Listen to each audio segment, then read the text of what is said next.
This is Audible. Unbeatable Mind. Forge resiliency and mental toughness to succeed at an elite level. Written by Mark Devine. Narrated by Brock Armstrong.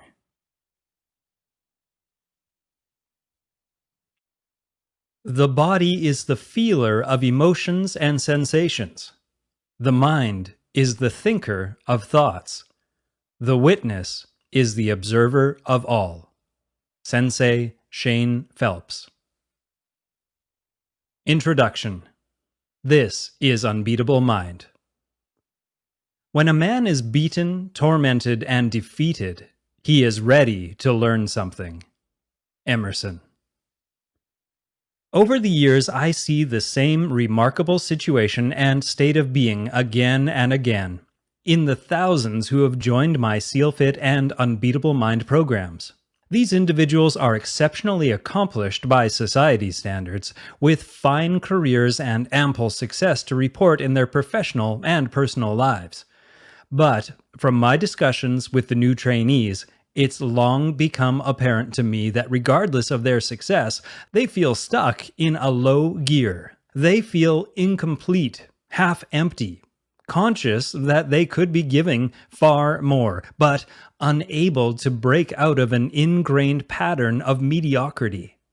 For some in the world, an existential threat like a fight with cancer will shatter their complacency and free them from such a rut onto a higher level of thought and action. But my trainees don't wait for an accident of fate to spur them to change. They seek to take charge and drill down into their full potential so that they have the power to make a difference in the world. I bet you feel the same way. The good news is that you now have a tool in your hands that will guide you forward in solving this frustrating puzzle of the human experience. The big idea of this book is that you are capable of far more than you think you are. More accomplishment, more productivity, more success. But you have been kept in the dark about this potential your entire life. I call this potential your 20x factor, in that you are capable of accelerating your daily achievement by 20 times what your current paradigm allows you to believe is possible. It is not as though your family or our culture purposely kept you in the dark about this important fact. Rather, they were ignorant about it as well and can't be held to blame. We cannot ignore this truth any longer. Not only do you deserve to unleash your full potential for your own success and happiness, society needs your optimal output to confront the grave problems that mire modern civilization. These problems are of such a complex and deep-rooted nature, I believe our collective minds are needed to sync up like a global crowdsourced network of solution finders to pull us out of the mess we have created. This book isn't an exploration of the various messes, though there are plenty of authors reporting about the perils we face on our abused planet. This book is about how you can begin to open a channel to that vast potential lying dormant inside of you, so that you can achieve your fullest expression of yourself, help those around you, and send positive ripples throughout the world. A Foundation of Silence. Let me back up now and give you an idea of where I'm coming from and how I got here. In my early childhood, I learned to find solace in the peace and silence of nature. And growing up in the mountains and valleys of the Adirondacks in upstate New York, upstate as we call it covers 95% of the real estate of New York, the other 5% is squeezed into the New York metro area. All I had to do was step out the back door to find it. My father's love for the trails combined with my mother's athleticism kept us outdoors. Twice a week during the summer, I would find myself navigating the Adirondack peaks with my dad and Brad, my brother. I cherished these expeditions. They struck me with a sense of awe for the natural beauty and excitement of always finding something new around the next bend in the trail. I became comfortable with the silence. I had no idea at the time, but this would prove to become a bedrock theme in my life. Nature never argued with me, and as long as I respected her, made no significant demands. Often I would just sit in absorption, not thinking or striving for anything in particular, and allow the peace to settle in. On the home front, things were loud and often confusing as my parents fought routinely. For reasons I did not understand at the time, I was shut down and unsettled, locked in a prison constructed of my own conflicting emotions. I craved the contentment and connection that I felt so keenly when alone in nature, but I had no luck finding it in relationships. So, my relationship with nature was a friendship I would turn to often, through solitude and silence, tuning into that awesome power, and I can tell you now that this was the mentor relationship that prepared me most for what was to be my future as a warrior. In high school, I made lettering in sports a pastime that carried into my college years as well. Though I enjoyed the camaraderie of team sports, I was drawn to the simplicity and psychological challenge of endurance athletics. Endless laps in the pool and running track were predominantly mental endeavors. Through these sports, I learned the importance of proper breathing and the basics of managing the mind. My high school swim times earned me a slot on the Colgate University team, and off I went in 1981. I settled on a major in economics, thinking that it would help when I landed back at Divine Brothers Inc., a legacy family business in manufacturing started in 1898. Socially, my world burst wide open as I began a love affair with beer and women, prioritized in that order, it's fair to mention. After a semester of unhinged craziness, I knew I needed to settle down and anchor myself, or I would drift off even further, or altogether drown. So I recommitted to the drill I knew best, nature and sports. The rigor of my daily schedule kept me focused and less prone to participate in the non-stop party. I'd be lying if I didn't admit those were great times, and I have some great friends from that era. However, I was clueless as to what I wanted to do when I grew up besides the family business, which was my default plan. And as to the measure of when I was growing up, I was running out of room even by the most liberal of definitions. As senior year ground to a close, though, I found myself with a unique job offer from a Big 8 CPA firm in Manhattan. The firm, Coopers and Lybrand, now PricewaterhouseCoopers, somehow figured it a sound investment to sponsor me to attend the NYU Stern School of Business as part of a work-study program. I would work as an auditor for 2 years, during which time I would get a master's and pass the CPA exam. So, within 5 weeks of graduating Colgate, I found myself back in summer school at NYU. For a few months, the newness of the challenge motivated me, but it wasn't long before I dreaded the monotony of the real world. Was this really what I was going to do for the rest of my life? Completely on my own now, I was overwrought as the educational bills piled up and my options for escape dwindled. I started to openly question whether I had made a disastrous mistake from which there was no turning back. Walking home from the subway one Manhattan evening, I was snapped out of these sorts of dire thoughts when I heard spirited shouts exploding from a second-floor window. Looking up, I noted a flag stating Seido Karate, World Headquarters.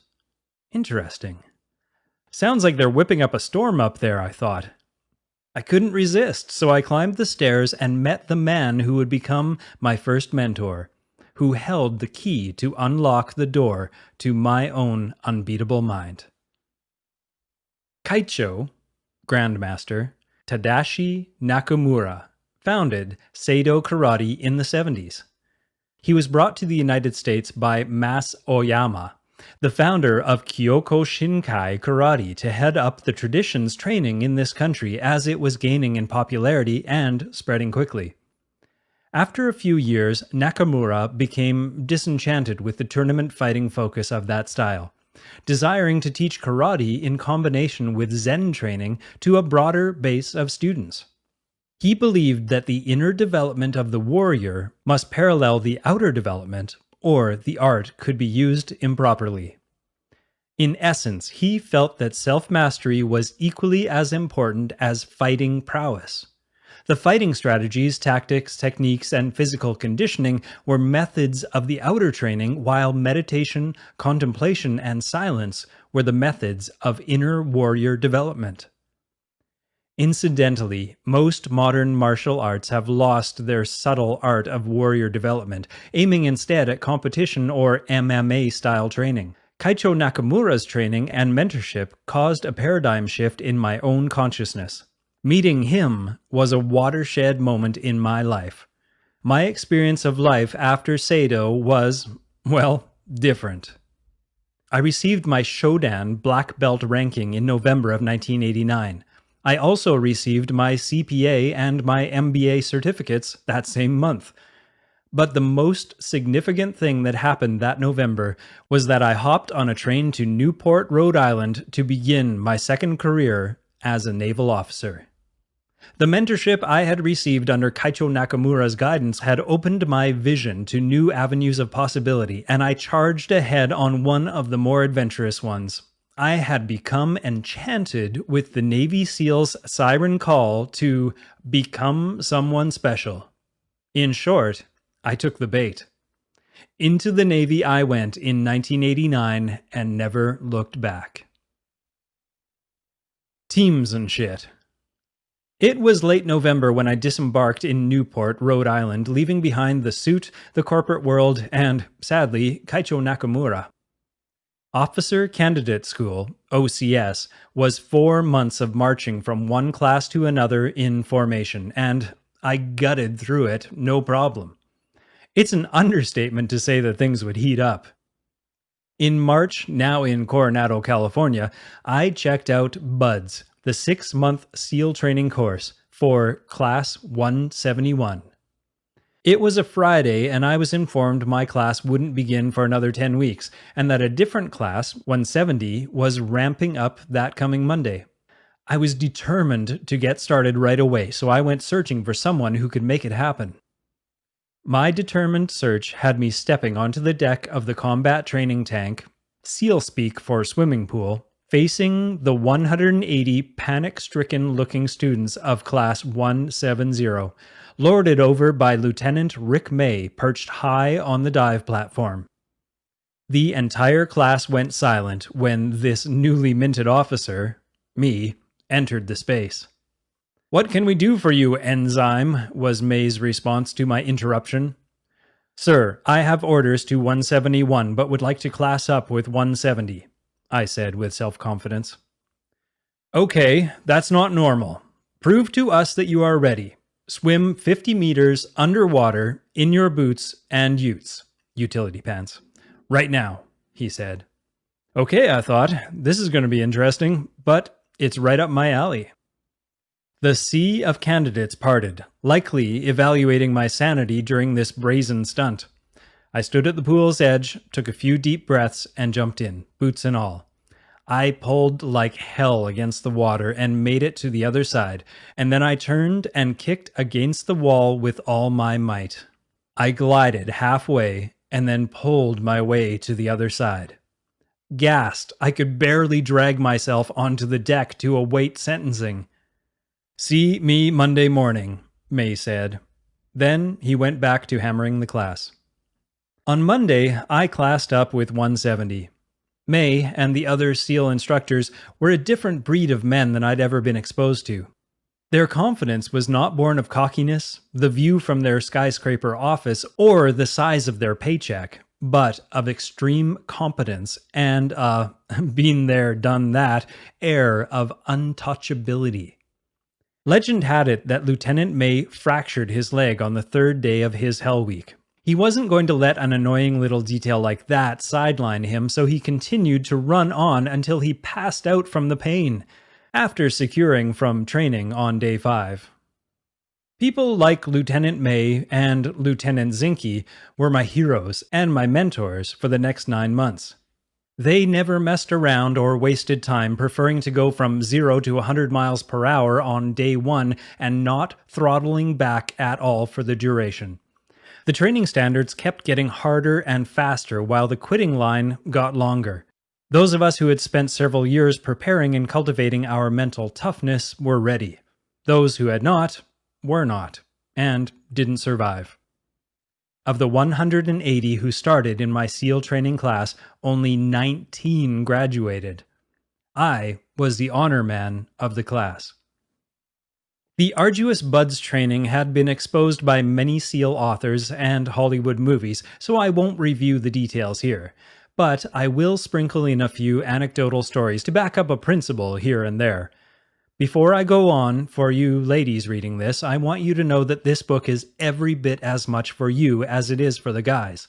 Though the SEALs and martial arts are dominated by rough and tumble men, I have trained alongside many women in the arts and, more recently, in the discipline of Ashtanga Yoga. In Ashtanga, most of my peers are women, every one of them as physically capable, or more so, than their male counterparts. The principles of an unbeatable mind are not about being hardcore, but rather about how to perform at your peak in any domain, whether you're a mom, dad, SEAL, student, or CPA. After BUDS training, I was ordered to join SEAL Team 3 in Coronado. There, I was assigned as Assistant Platoon Commander of Alpha Platoon under Lieutenant Washabaugh. Wash was an excellent officer, and we trained the team hard for 12 months. We were slated to go to Desert Storm. We were just heading out the door when the war ended, so instead we deployed to the Philippines. In the PI, we conducted a mission confusingly called Foreign Internal Defense. FID was a term used to describe U.S. Special Operations Forces training a foreign force for the internal defense needs, and other special reconnaissance missions. FID had us train a number of naval special ops forces in the Asian Rim for the purpose of bilateral relations, point of presence, cultural awareness, and intelligence. I really enjoyed these missions, though they paled in comparison to the hardcore, direct action missions seen by the SEALs since 9/11. Most of all, I loved working with Alpha Platoon and SEAL Team 3. Serving there for close to 5 years. The work was fast-paced, extremely challenging, and rewarding. Some of the stories that came out of that period are outrageously funny and mind-blowing. We chalked all these experiences up to what we call teams and shit.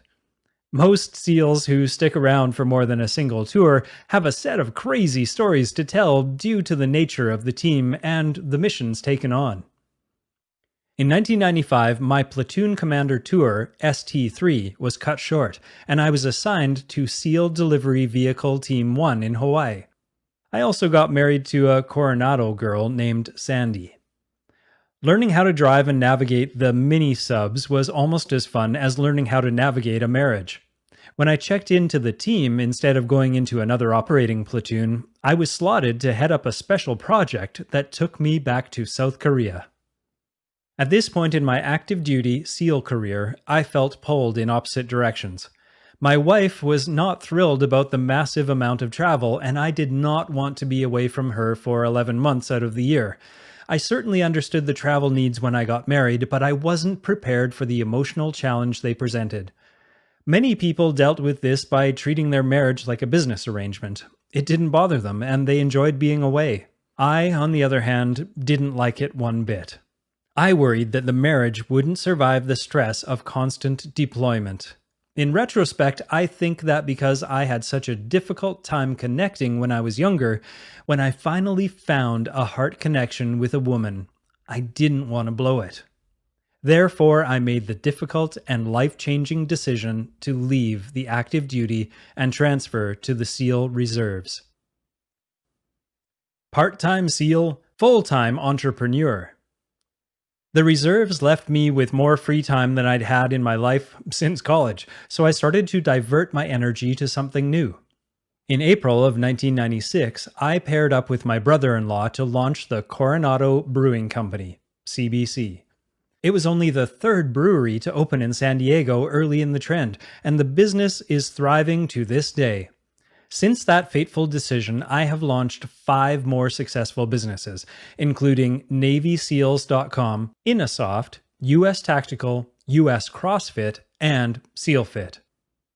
While busy as an entrepreneur, I also served at Reserve SEALs Team 1, 3, and 17, as well as Navy Special Warfare Group 1 and Special Operations Command Pacific. I was mobilized for 1-year active duty stints twice, one time in Bahrain and Africa, and the other to Iraq. There, I ran a special project with ST-1 to study whether the Marine Corps could become part of a special ops community. I was also hired as an adjunct professor of leadership at the University of San Diego and helped launch an entrepreneurial leadership institute there. I was very busy, but again, I felt like something was missing, just as I had back in my pre-SEAL days. I thought back through the years, and it was plain to me I was happiest and most successful when I was actively engaged in daily comprehensive training. With such a heavy focus on business for the last several years of my life, I'd shifted away from the integral training approach that had given me so much. Sure, I'd work out 3 to 4 times a week, but not as intensely or holistically as I had when I was training with the Seido Karate or the SEALs. Also, I didn't have a team to train with, which makes a big difference in accountability. My life had become all work, and more importantly, just about getting things done. There was scant attention paid to physical training or mental performance, and no focus on growth and development. For a second time, I was faced with the prospect of a slide into physical and mental mediocrity, and I decided I would find a way or make a way to train like I had in the teams and at Seido 10 years earlier. Yoga Jitsu. In 1999, I essentially stumbled upon Seito Ninjutsu and Ashtanga Yoga and took them both up. Through my ninjutsu training, I was able to tap into the physicality and raw warrior spirit of the martial arts again. It was liberating, but it was through the 8 limbs of Ashtanga Yoga that I finally understood what it took to move from being a warrior athlete and leader to becoming a metaphorical warrior monk. Yoga turned me inside out, slowed me down, and firmly planted a meditative practice back into my life. It was the perfect complement to the hard physical training that I was so accustomed to. Yoga reinforced the notion that daily training and practice was more important than any specific teacher or skill. The journey of disciplining yoking, the word yoga means to yoke, the body, mind, and spirit to still itself and focus on higher order notions of being and living is one of the greatest secrets to personal development. Just as the body will atrophy without constant training, the mind and spirit will not develop and will atrophy without a similar focus. I began to experiment by combining CrossFit, ninjutsu, and Ashtanga techniques into my training regimen. I found each to be rich and rewarding, but alone they did not meet my warrior development goals. CrossFit lacked the inner development, ninjutsu lacked the functional fitness and meditation, and yoga lacked the strength, stamina, work capacity, and endurance training I desired. So I cobbled together a program with all 3, but I found it difficult to handle the 3 $150 monthly training memberships and juggle the schedules. So, in 2006, I finally decided I would figure out a way to integrate the best of each system into one training model. The result, launched in 2007, was SEALFit. The training worked very well. In fact, it was so fun, effective, and uplifting that by 2014, SEALFit was known worldwide for our warrior development training. Along the way, I had become a recognized mental toughness expert. All of this came from my desire to share with others the powerful training program I had originally designed for myself that integrated the most powerful elements of physical, mental, emotional, intuitional, and spiritual training I could find. The Unbeatable Mind Roadmap. Since leaving the active duty SEALs in 1996, I have watched how business and life have become so much faster, more complex, and more aggressive. The rules that I knew then have been shattered by the internet and the diffusion of technology, forces that have seemed to flatten the world and increase the velocity of time. Entire cultures that were once isolated are now connected via mobile devices, and values are experiencing unprecedented rates of collision with differing viewpoints and ideas. The business landscape now has the look and feel of enemy territory on a clandestine SEAL mission. You and I must develop fresh, innovative methods and beliefs to effectively deal with this stark new reality. Einstein said that you can't solve a problem from within the same paradigm the problem originated. In Unbeatable Mind, I offer a new model of personal enrichment that will enable your elevation to what I call the fifth plateau of consciousness. This is achieved by training and integrating 5 key lines of human development, which I call the 5 mountains. They are your physical, emotional, mental, intuitional, and spiritual intelligences. This paradigm includes learning how to avoid damaging psychological loops and traps, developing new patterns of thinking that are positive and supercharged, and working from the we perspective rather than the narrow I perspective. When we can accomplish these things together, even on a small scale, not only will we forge our individual body, mind, spirits, but we will protect and better our children's future. Ultimately, Unbeatable Mind is about developing your personal power fully so you can become more successful in your job, career, and life, and then use your growing power to help guide your tribes, organizations, and the human race to a better place. Self-mastery, then service. Sounds lofty, right? If you are on board with this vision, then let's get busy learning how to forge your unbeatable mind. Step 1. Find your positive focus. The first step is to learn how to focus your mind to concentrate on an object, idea, or task of your choice. The undisciplined mind can unravel you, wreaking havoc on your plans and aspirations. The Buddhists call this chaotic state your monkey mind. The monkey mind is your enemy.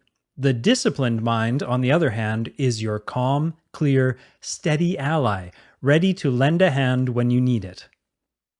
Once we awaken and enhance our capacity to focus, then we can examine the quality of the content in our minds. And that's when we come to the stinging realization that some of the stories we're buying into are very negative, or at best, simply may not be the right stories for us.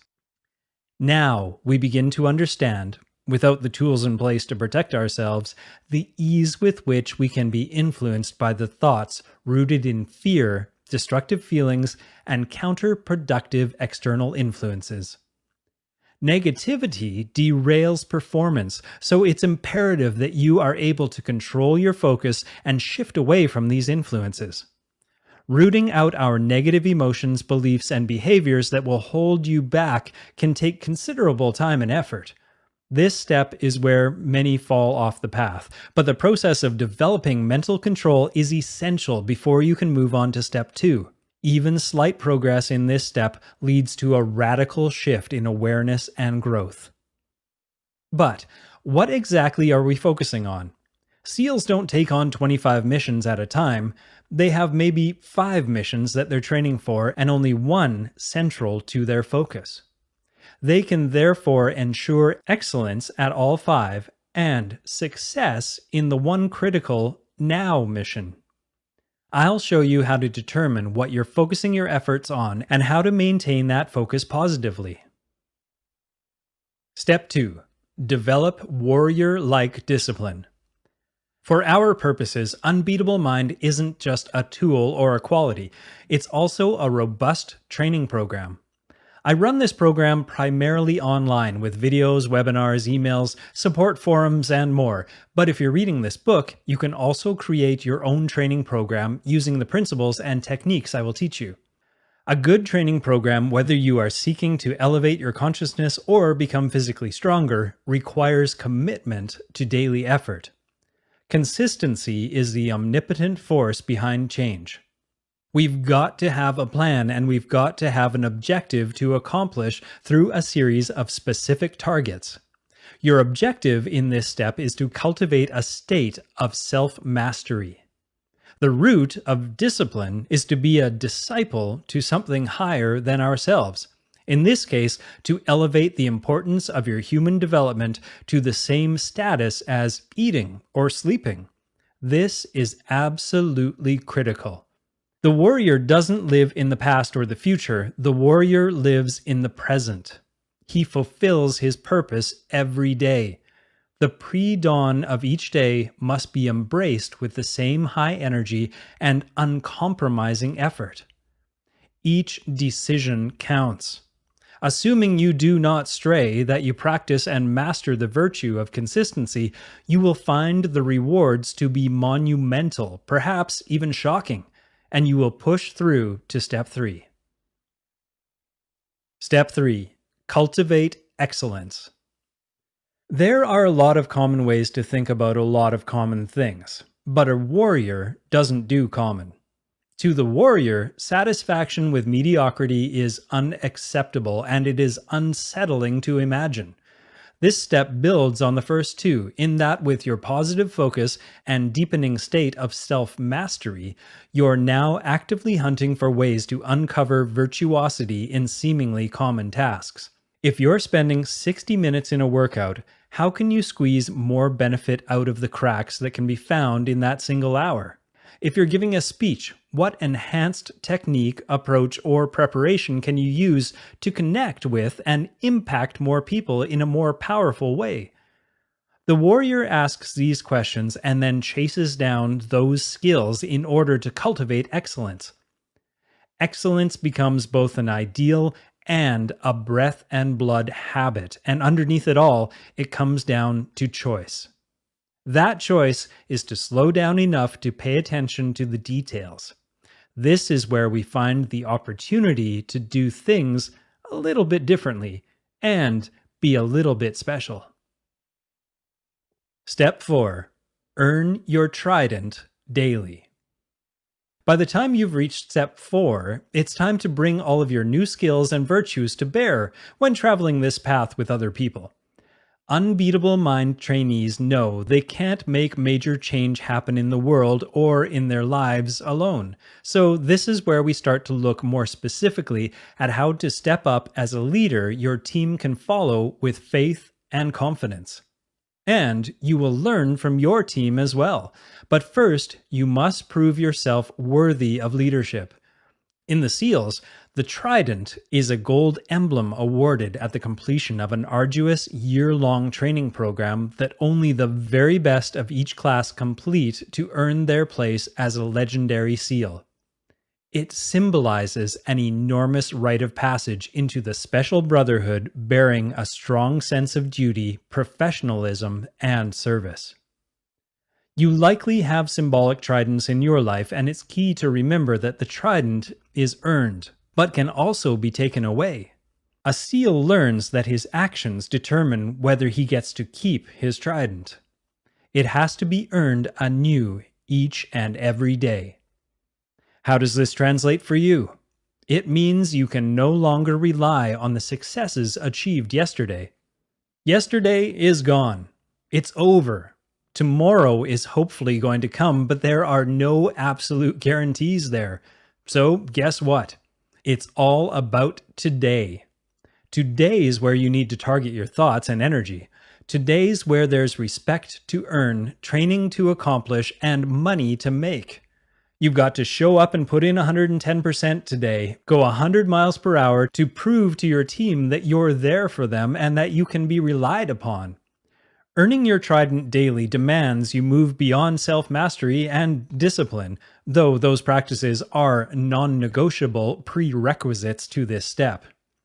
Earning your trident daily means your focus stays on your role as part of the team, on how you can serve your team, on how you can lead yourself and your team to success. If they see your focus slip to what's best for you instead, their trust in you will erode, and you'll not only find yourself out of a leadership role, but maybe even off the team entirely. Step 5. Build your team and take action. You undoubtedly figured out I'm a big proponent of yoga, but though Unbeatable Mind is influenced by the warrior roots of yoga, it is oriented toward action and not just about personal growth. How you grow as an individual is only relevant if you can build a team and, together, do great and worthy things in the world. That's the point. So discovering what you want to accomplish and how you're going to do it is key. But to operate at the highest level, you will need to recruit, train, and motivate a kick-ass team. In this final step of the process, you will learn the importance of working with like-minded teammates to align with your vision and help you win your missions every time. Besides the fact that you can only achieve great things with an unbeatable team supporting you, there's a lesser known but equally important secret to success that I will explore in this step. The team is the ultimate crucible for your mastery of all 5 steps that enable the peak capacity of operating on the 5th plateau of consciousness. It is together that you will achieve this elite brand of integration and virtuosity.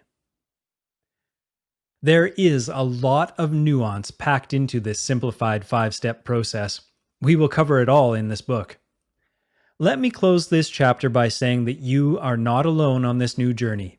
There are many who are following the Unbeatable Mind prescription, including athletes, executives, moms, dads, teens, martial artists, yoga practitioners, and spiritual seekers. This book will provide the basic philosophy and tools to allow you to win in your mind, forge grit, and develop an offensive attitude. It will help you train yourself and your team to peak performance and, more importantly, to lead with your heart and mind merged in action. I encourage you to enjoy the journey rather than focus on the destination. For every mountain you climb and plateau you rest at, there will be another and more interesting view ahead. Chapter 1. The First Premise. Victorious warriors win first and then go to war, while defeated warriors go to war first and then seek to win. Sun Tzu. A month before I tested for my black belt in Sado Karate, I embarked on a final tune-up retreat at the Zen Mountain Monastery in Woodstock, New York, where the Sado team gathered a couple of times a year.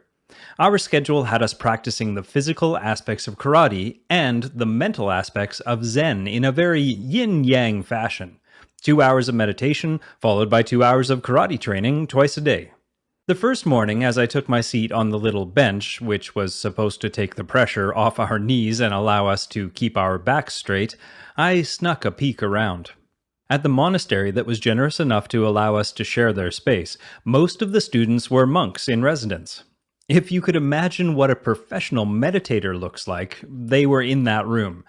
I felt like an intruder and wondered if they could sense the charlatan in the room. After about 10 minutes of trying to focus on my breathing, counting each inhale and exhale, I was exhausted and my back hurt like hell. Why did this suck so much?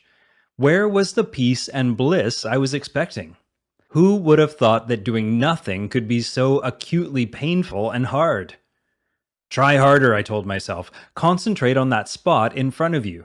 I got to the count of 2, but I realized I was thinking about breakfast. Back to 0. The next determined attempt I made it to the count of 3, but was vaguely aware that in the back of my mind I was fantasizing about a girl I'd met the previous weekend. That's not meditating, I confessed to myself. Back to 0 again. The experience was a real eye-opener, and it wasn't my third eye that was opening. I could barely make it 10 minutes before my mind, like a monkey frantically grasping for a banana, would race off in another direction. I called it concentration camp because we were instructed to concentrate on the counting, and it sure felt like a mental prison cell. Just sit and count your breath, instructed Dido, the head monk. When your mind wanders, bring it back to the breath. Don't beat yourself up. Life is too short.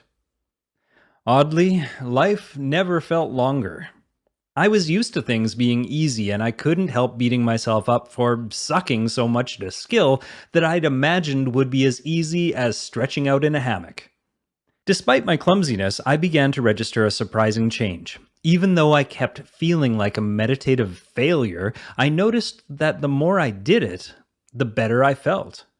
Maybe, I considered, this type of internal work didn't require the aggressive goal orientation of my school sports training or the general Western mindset that drove me through my work as a CPA. Maybe there was no there. What I ultimately discovered was that even if I sucked at sitting in silence, it worked its magic anyhow. I was circling back to another part of my past. The silence of the bench was not much different than the silence of nature I'd enjoyed so much in my youth. What a simple yet profound discovery. The major lesson I gained from my journey into Zen, one that I wish to share with you now, was that I could gain control over my mind if I consistently practiced holding a true, complete state of silence in the mind. When you achieve this place of silence, only then can you witness the mind in action. In doing so, you begin to separate your identity from the thoughts and get acquainted with that part of you watching the thoughts. That space between the thought and the watcher, your witness, is where the magic is. Absent that space, efforts to develop concentration, confidence, creativity, and spirit fall light years short.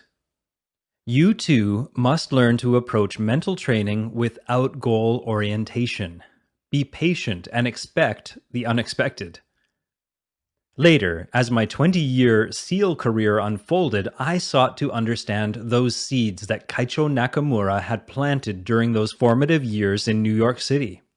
I noted that during the long training hikes and numbingly long drives, my mind began to drop into the same meditative state I had experienced on the Zen bench. Hours would slip by as a calmness and sense of confidence penetrated my awareness. When a crisis hit, rather than try to intellectualize or instantly think up a route through the problem, I learned to feel my way through crisis moments. I'd observed how excessive thinking and analysis paralysis had been responsible for injuries and deaths. I chose instead to surrender to my intuition and seek presence in place of constant rationalization. Over time, I became vividly aware of what was transpiring in and around me. This present moment mindset centered my rational mind within even more control and allowed for creativity to flow. These experiences piqued my interest in training the inner skills even more. I wondered, how could I deepen my intuition? Could I learn to activate that precious flow state at will? Could I intentionally slow down time and ensure I was calm in the midst of a crisis?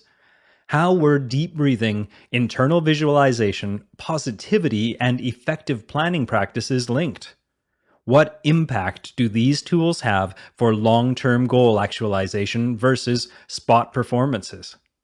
How could I develop my creativity? What were the limits to my performance as a human? In 2006, I was hired by the Navy to train and mentor all SEAL candidates nationwide, an invitation that launched my third business, U.S. Tactical. This program was the driver behind my creating an integrated training program and offering it to the public.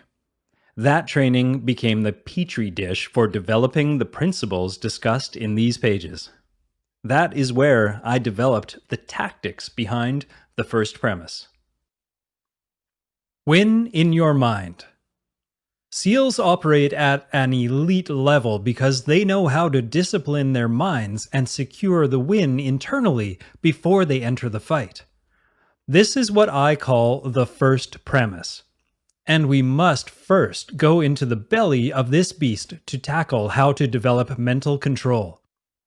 You don't have time or the luxury to join a monastery or spend 20 years as a SEAL as I did, unless that's your goal, of course. For many of you, it will be the first time you have been challenged to think about the mind in the way I will present here. Stay with me and trust that what I am offering works. After you establish a foundation for mental control, then you can move on to more practical concepts in the ensuing chapters. But where do we start if our minds are like runaway freight trains? For most of us, sitting in silent meditation can seem impossible. With great intentions, we give it a try but are immediately frustrated by the busyness and randomness of our mental machinations. Attempts to settle the mind by just sitting and trying not to think can lead to frustration and failure. As a teenager, I did transcendental meditation with my dad for a few days. Sitting in a nice, comfortable chair, I tried like hell to focus on the mantra. My mind conspired to turn this effort into a disaster as, after seconds, my inner dialogue started chattering like a schoolgirl about anything and everything. What's for dinner? Gotta go mow the lawn. Wish I hadn't said that to Sally. Boy, I've got a lot of homework to do. What the heck am I doing this for anyway? This sucks. I have too much to do. I'm out of here. The only consolation prize was that my dad failed miserably too. We both gave up. Only later with Nakamura did I come to understand how we are bred to identify with our thoughts. This is the critical problem.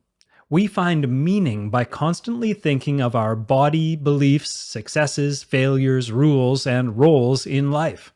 We have few mechanisms to shut these lines of thoughts down except for sleep. As we age and further empower the rational mind, the humble witness weakens in its shadow.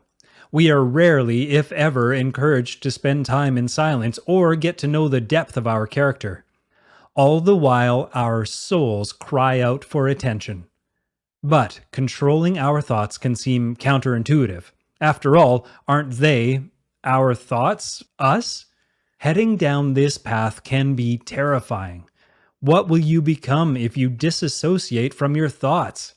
Fear, frustration, and time demands sidetrack many of us from this penetrating brand of silence, and we quit before we experience the surrender.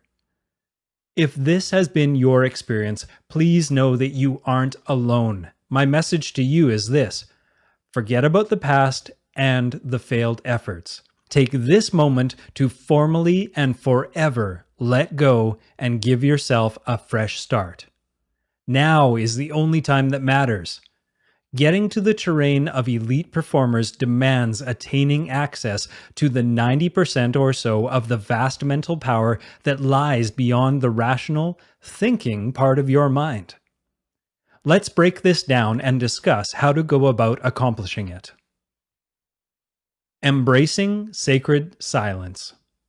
Most meditation practices, as with transcendental meditation and Zen, come from a culture we are not familiar with.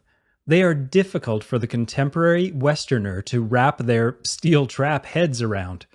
To solve this challenge, I offer some single guided visualizations that focus and clear the mind quickly.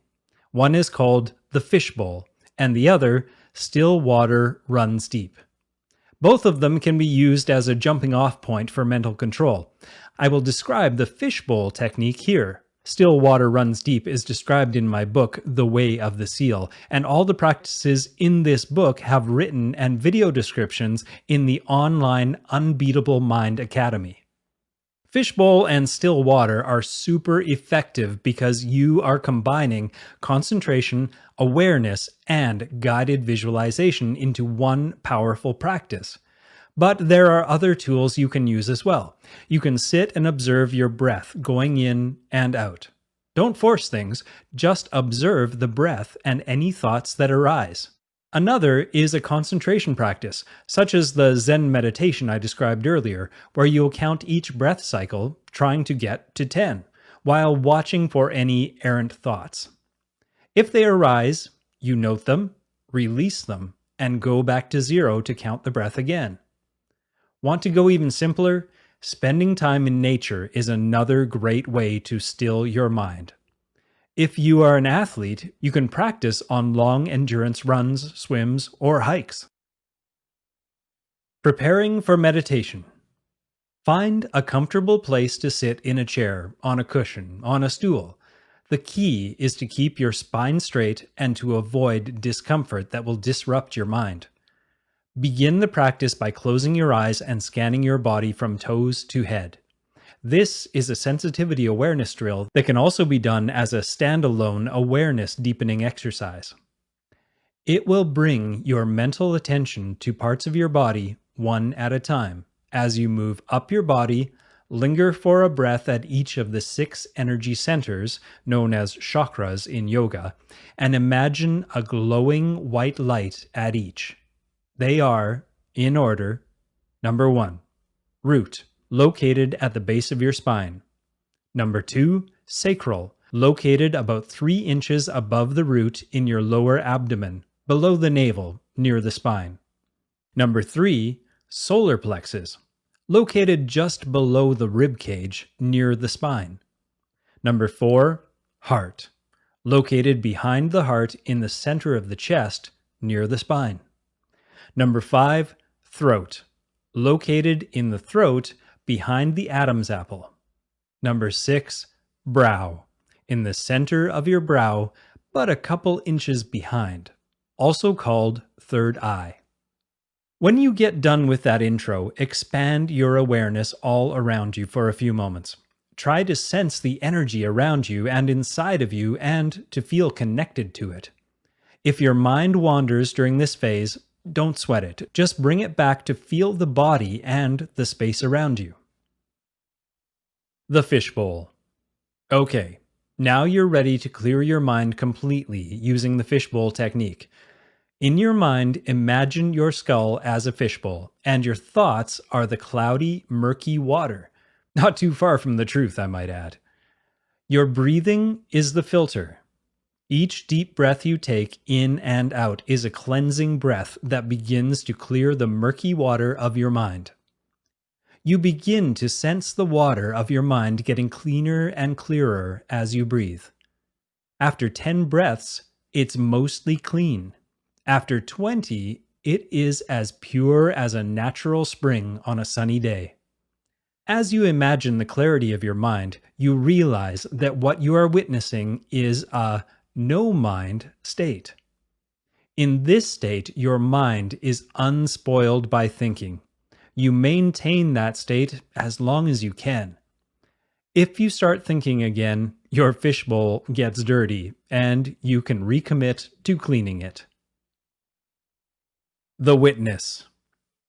Have you ever been knee-deep in an argument when you suddenly had the experience of separating from the dialogue and watching the absurdity of what you and the other person were doing? You may have broken out laughing as you instantaneously shifted from identifying with the thoughts and words spewing from your mouth to what I call your witness. This is a very liberating moment. The ability to gain distance from your own thoughts allows you to separate yourself from them.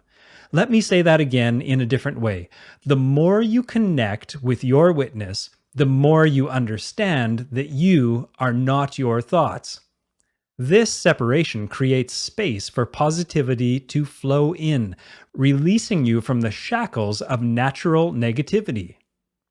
Perhaps you've noticed that when we get stuck in our heads, we tend to slide into negativity. We judge, get emotionally attached to our opinions, are impressed with our brilliance, and tend to shut others out. In these moments, we make lousy teammates and tend to sabotage success.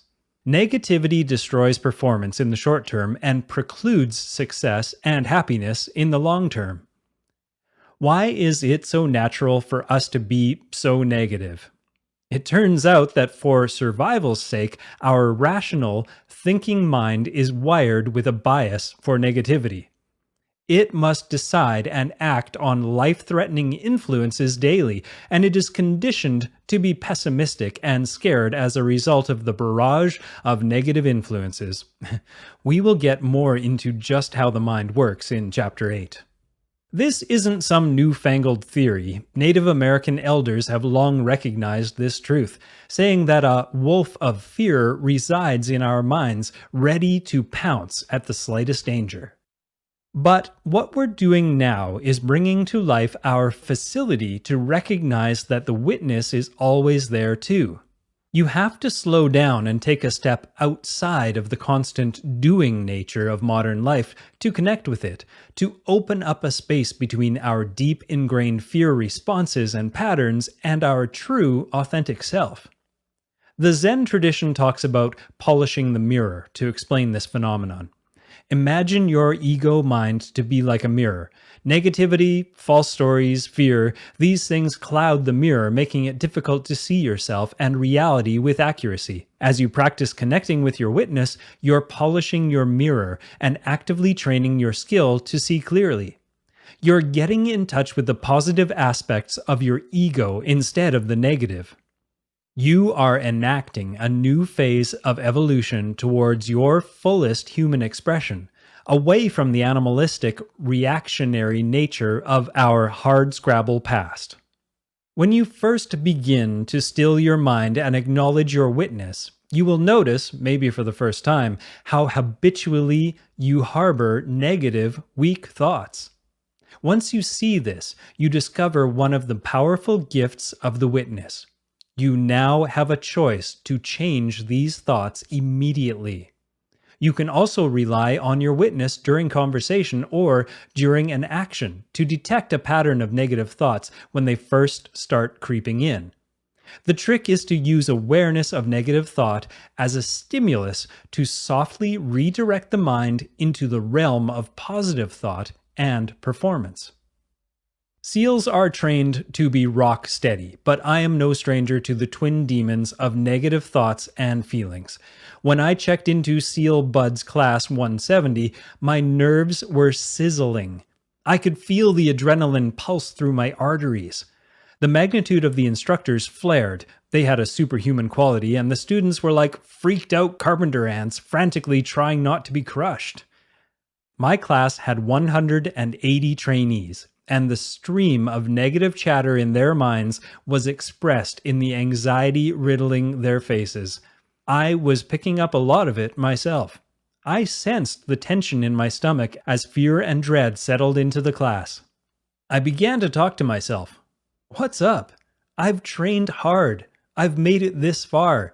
Many have gone before me and made it. If they did it, so can I. Quitting is not an option. They will have to kill me to get me to quit. As I said those words to myself, I felt the fear melt away and the firepower of courage replace it. I had applied the simple technique of being a witness to the flow and content of my thoughts and feelings, and then, when negative thoughts began to seep in, I took the action to redirect. I intentionally tuned my attention to a positive frequency. Starving fear, feeding courage. As I said earlier, negativity erodes performance, so it is imperative to retrain the underlying pattern and maneuver from witnessing negative thoughts to starving those thoughts into oblivion. Then start in with the positive, courage-building thoughts. Or, as the Native Americans might say with a vivid metaphorical punch, you need to starve the fear wolf and feed the courage wolf. This is the process I use and have taught through my various training programs. Number 1, witness negativity. Number 2, interdict or stop the negative thoughts with a power statement. Number 3, redirect your mind with self-talk and imagery to something positive and productive for your current goal. Number 4, maintain your new mental state with a jingle or mantra.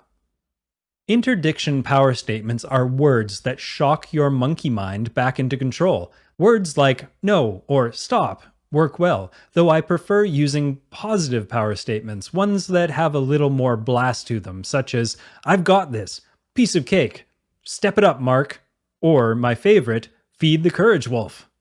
You will want to develop a power statement, one with some shock and force to it, that will resonate with you. Then practice using it daily. Practicing power statements until they become second nature will, over time, place the interdiction process on an autopilot. Juiced up power statements explode negative mental chatter and allow your mind to still itself and await its next set of instructions. Power statements temporarily interdict negative thoughts, but don't ensure they will stay away forever. Negativity will likely return unless you redirect your mind to a new, positive thought pattern. Essentially, you must have a contingency plan to prevent backslide. I see this with Kokoro camp trainees all the time. When I note a student going negative, my staff and I will do an interdiction for him or her. What wolf are you feeding, Joe? Feed the courage wolf. The interdiction temporarily stops the student in his or her tracks as he or she notes the negative state and the degradation of performance caused by it. The student has a moment of presence and choice for a new direction, a positive one. But if he or she lacks a solid redirect strategy, he or she will revert back to that negative rut. The secret for a successful redirect is to inject a new positive thought pattern into your stilled mind that aligns with your immediate goal. You will infuse these new thoughts with positive imagery and feelings. You will keep your mind focused on the new internal dialogue, imagery, and feelings until you are well into positive terrain. What I'm referring to is creating and using a jingle or mantra. The jingle is a song, rhyme, or saying that is positively charged and has a strong meaning to you. The jingle is like background music that keeps negativity at bay by engaging your conscious mind in its positive words, images, feelings, and meaning. I must reiterate that these coded messages must be charged with meaning beyond their simple words. For example, the jingle, "Every day in every way I'm getting better and better," was coined by the French doctor Émile Couillet. This man was 100 years before his time and was able to heal his patients by having them change negative thinking and emotional states. They changed to positive by saying and believing that one statement. I use it daily myself, along with a couple of others. With practice, your jingle will run in the background of your mind with little or no prodding. It won't prevent you from using your mind for problem solving. Rather, it is like the gatekeeper for your witness, ever present to ward off negativity. Your mind remains under control and unfettered by thoughts or beliefs that sap your energy and degrade your performance. Typically, the entire four-step process is done in an instant. As an example, sometimes during SEAL-Fit daily training with my team, I find it necessary to shout out a verbal interdiction, followed by redirected instructions, when I witness the whole team suffering from a defeatist attitude. "Hoo-yah, team! We got this! Focus on the next round! See it happening! Let's crush this!" Instructions to this effect shock the team out of their slump and get them focused on a new, positive direction. Combined with regular meditative work, you should experience immediate results with this powerful mental control process. However, please don't be discouraged if you feel like it's taking too much time for things to shift for you. Like the practice of silence, you are making progress just by paying attention to this vital skill. My recommendation is to settle into your silence practice. Whether you use fishbowl or something simpler, remember the point is to create a ritualistic, regimented practice, not just go for a nature walk every once in a while, for a few weeks, and then implement the four-step process of witness, interdict, redirect, and maintain to set the stage for mental toughness. 3 P's and your one thing. In the next chapter, we'll talk about using your new positive focus skills to develop mental toughness, which in turn provides the foundation you need for everything else it takes to forge an unbeatable mind. But first, a question. Do you know where you're headed? Put another way, what is it exactly that you want out of your brief time here on Earth? When I was younger, I was a great daydreamer, but if you had to ask me to describe what my future looked like, what my purpose was, what my principles were, or what I was supposed to do about it all, I would have returned to you a puzzled, blank stare. To be fair, most people are not very clear on any of that either. In retrospect, the lack of awareness in my youth caused me much hand-wringing and lost time. I often wonder how many people are in the same boat. What about those in their 40s, 50s, and later in life lacking the clarity I speak of? The inability to see and articulate a future full of purpose, passion, and principles was cured by my deep insight and contemplation within the Zen training I was fortunate enough to receive with Kaicho Nakamura. Yours will be cured by doing the work in this chapter. I believe it is crucial to be self-aware enough to be able to articulate our 3 Ps and one thing. Let's look at these by asking a few questions. Number 1. What am I passionate about, and how can I do more of that? Number 2. What do I value, and how can I develop these principles so they define my character for the rest of my life? Number 3. What is my purpose? Who am I, and what am I here for? What is the one thing I am supposed to accomplish in my life, and what does that mean for me right now? That is, what is today's one thing connected to my big one thing?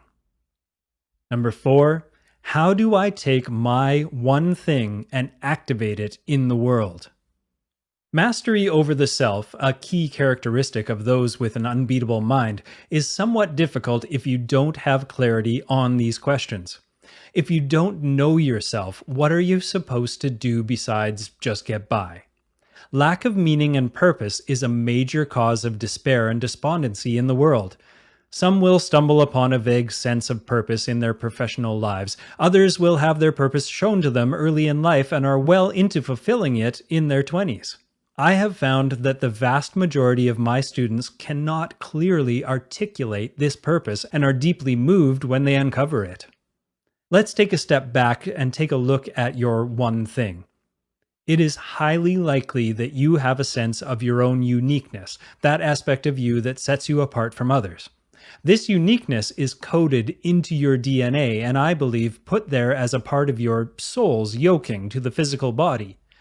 Regardless of your philosophical or religious orientation, you may sense that your soul whispers to your mind your deepest yearnings and has propelled you in surprising directions in life.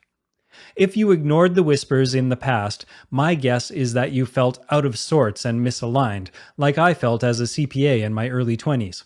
Listening to your inner voice will help you define your 3Ps and lead you to your one thing. Then, you can align them in your actions and march forth with confidence and peace of mind. One of the finest ways to cultivate insight to your 3Ps and one thing is the aforementioned insight meditation, contemplation, and journaling. You've already been introduced to some of the methods for stilling your monkey mind and creating space for insight and guidance to arise. Now, you will start to uncover your 3Ps and one thing by asking deeply personal questions in layers. This is likened to cleaning layers of dust off a mirror in your mind to reveal the image beneath. Defining your 3Ps and your one thing. These are good layered questions to reflect upon and journal about as part of your process for defining your passion, principles, and purpose, which in turn lead you to your one thing. Your passion. What are you passionate about in a way that defines who you are? What makes you feel as if your hair's on fire besides a fire? What unique skills or talents do you have that you love to use and that make you feel different? If you won the lottery today, what would you do differently? Your principles. What is it that you truly value in life? How can you move forward towards those things you truly value and away from the things you don't value as much? What do these values say about what you are passionate about? Do these values point to an overarching purpose in life? Can you make a habit of the big, positive values so they become part of your character and then your destiny? Your one thing and purpose. What have you been conditioned to think you are supposed to do with your life? What do you think you are really supposed to do with your life? What do you feel you are really supposed to do with your life? Is there a tiny voice of doubt within you suggesting you are on the wrong track? Is that same voice nudging you forward with the sensation that you are on the right track? What one thing do you think you are here for? What one thing would you focus on if you had nothing holding you back? What would you do differently if you knew you had 1 year to live?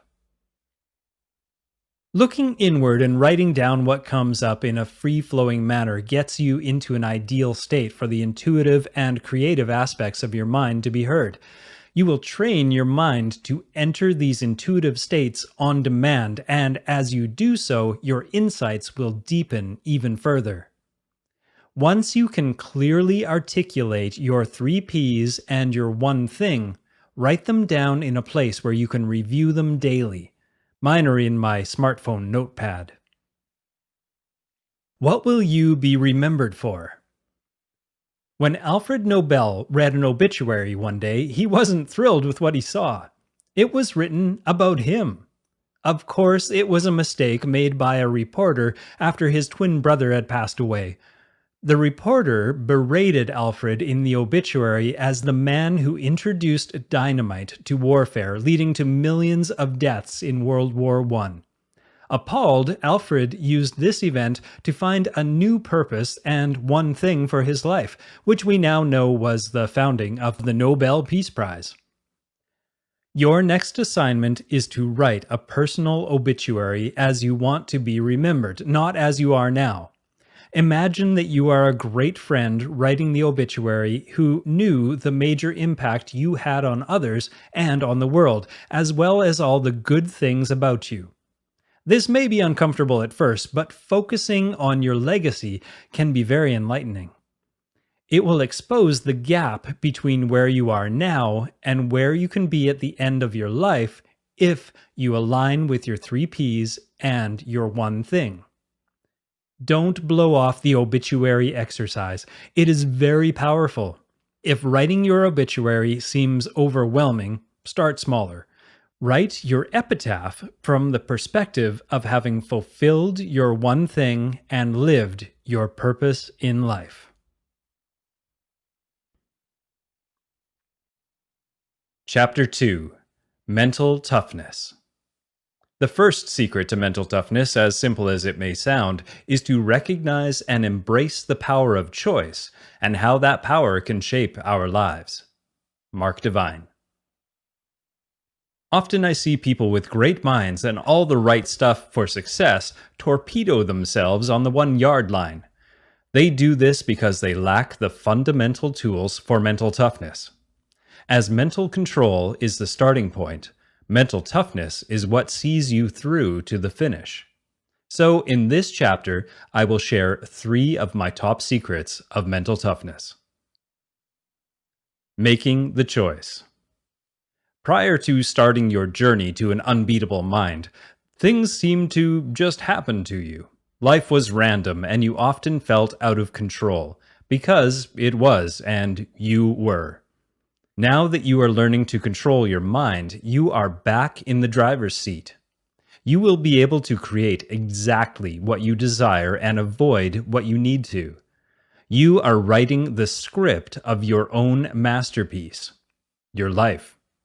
And that life, your entire life, is made up of thousands of small decisions made every day.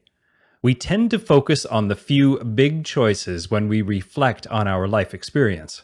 Some of the common biggies are where you go to college, a marriage partner, a career choice, where you decide to live, what you do when you retire. But think about it. Isn't it true that the big choices, the life-altering ones, are available only as a result of the small choices you made up to that point? Let's consider the college example in finer detail. Perhaps as a kid you chose to embrace school rather than resist it. You sought to learn, do your homework, and got decent grades. That daily commitment led to a choice to go to a top university. Alternatively, maybe you chose to resist school and have a negative attitude about being forced to sit in classes you had no interest in.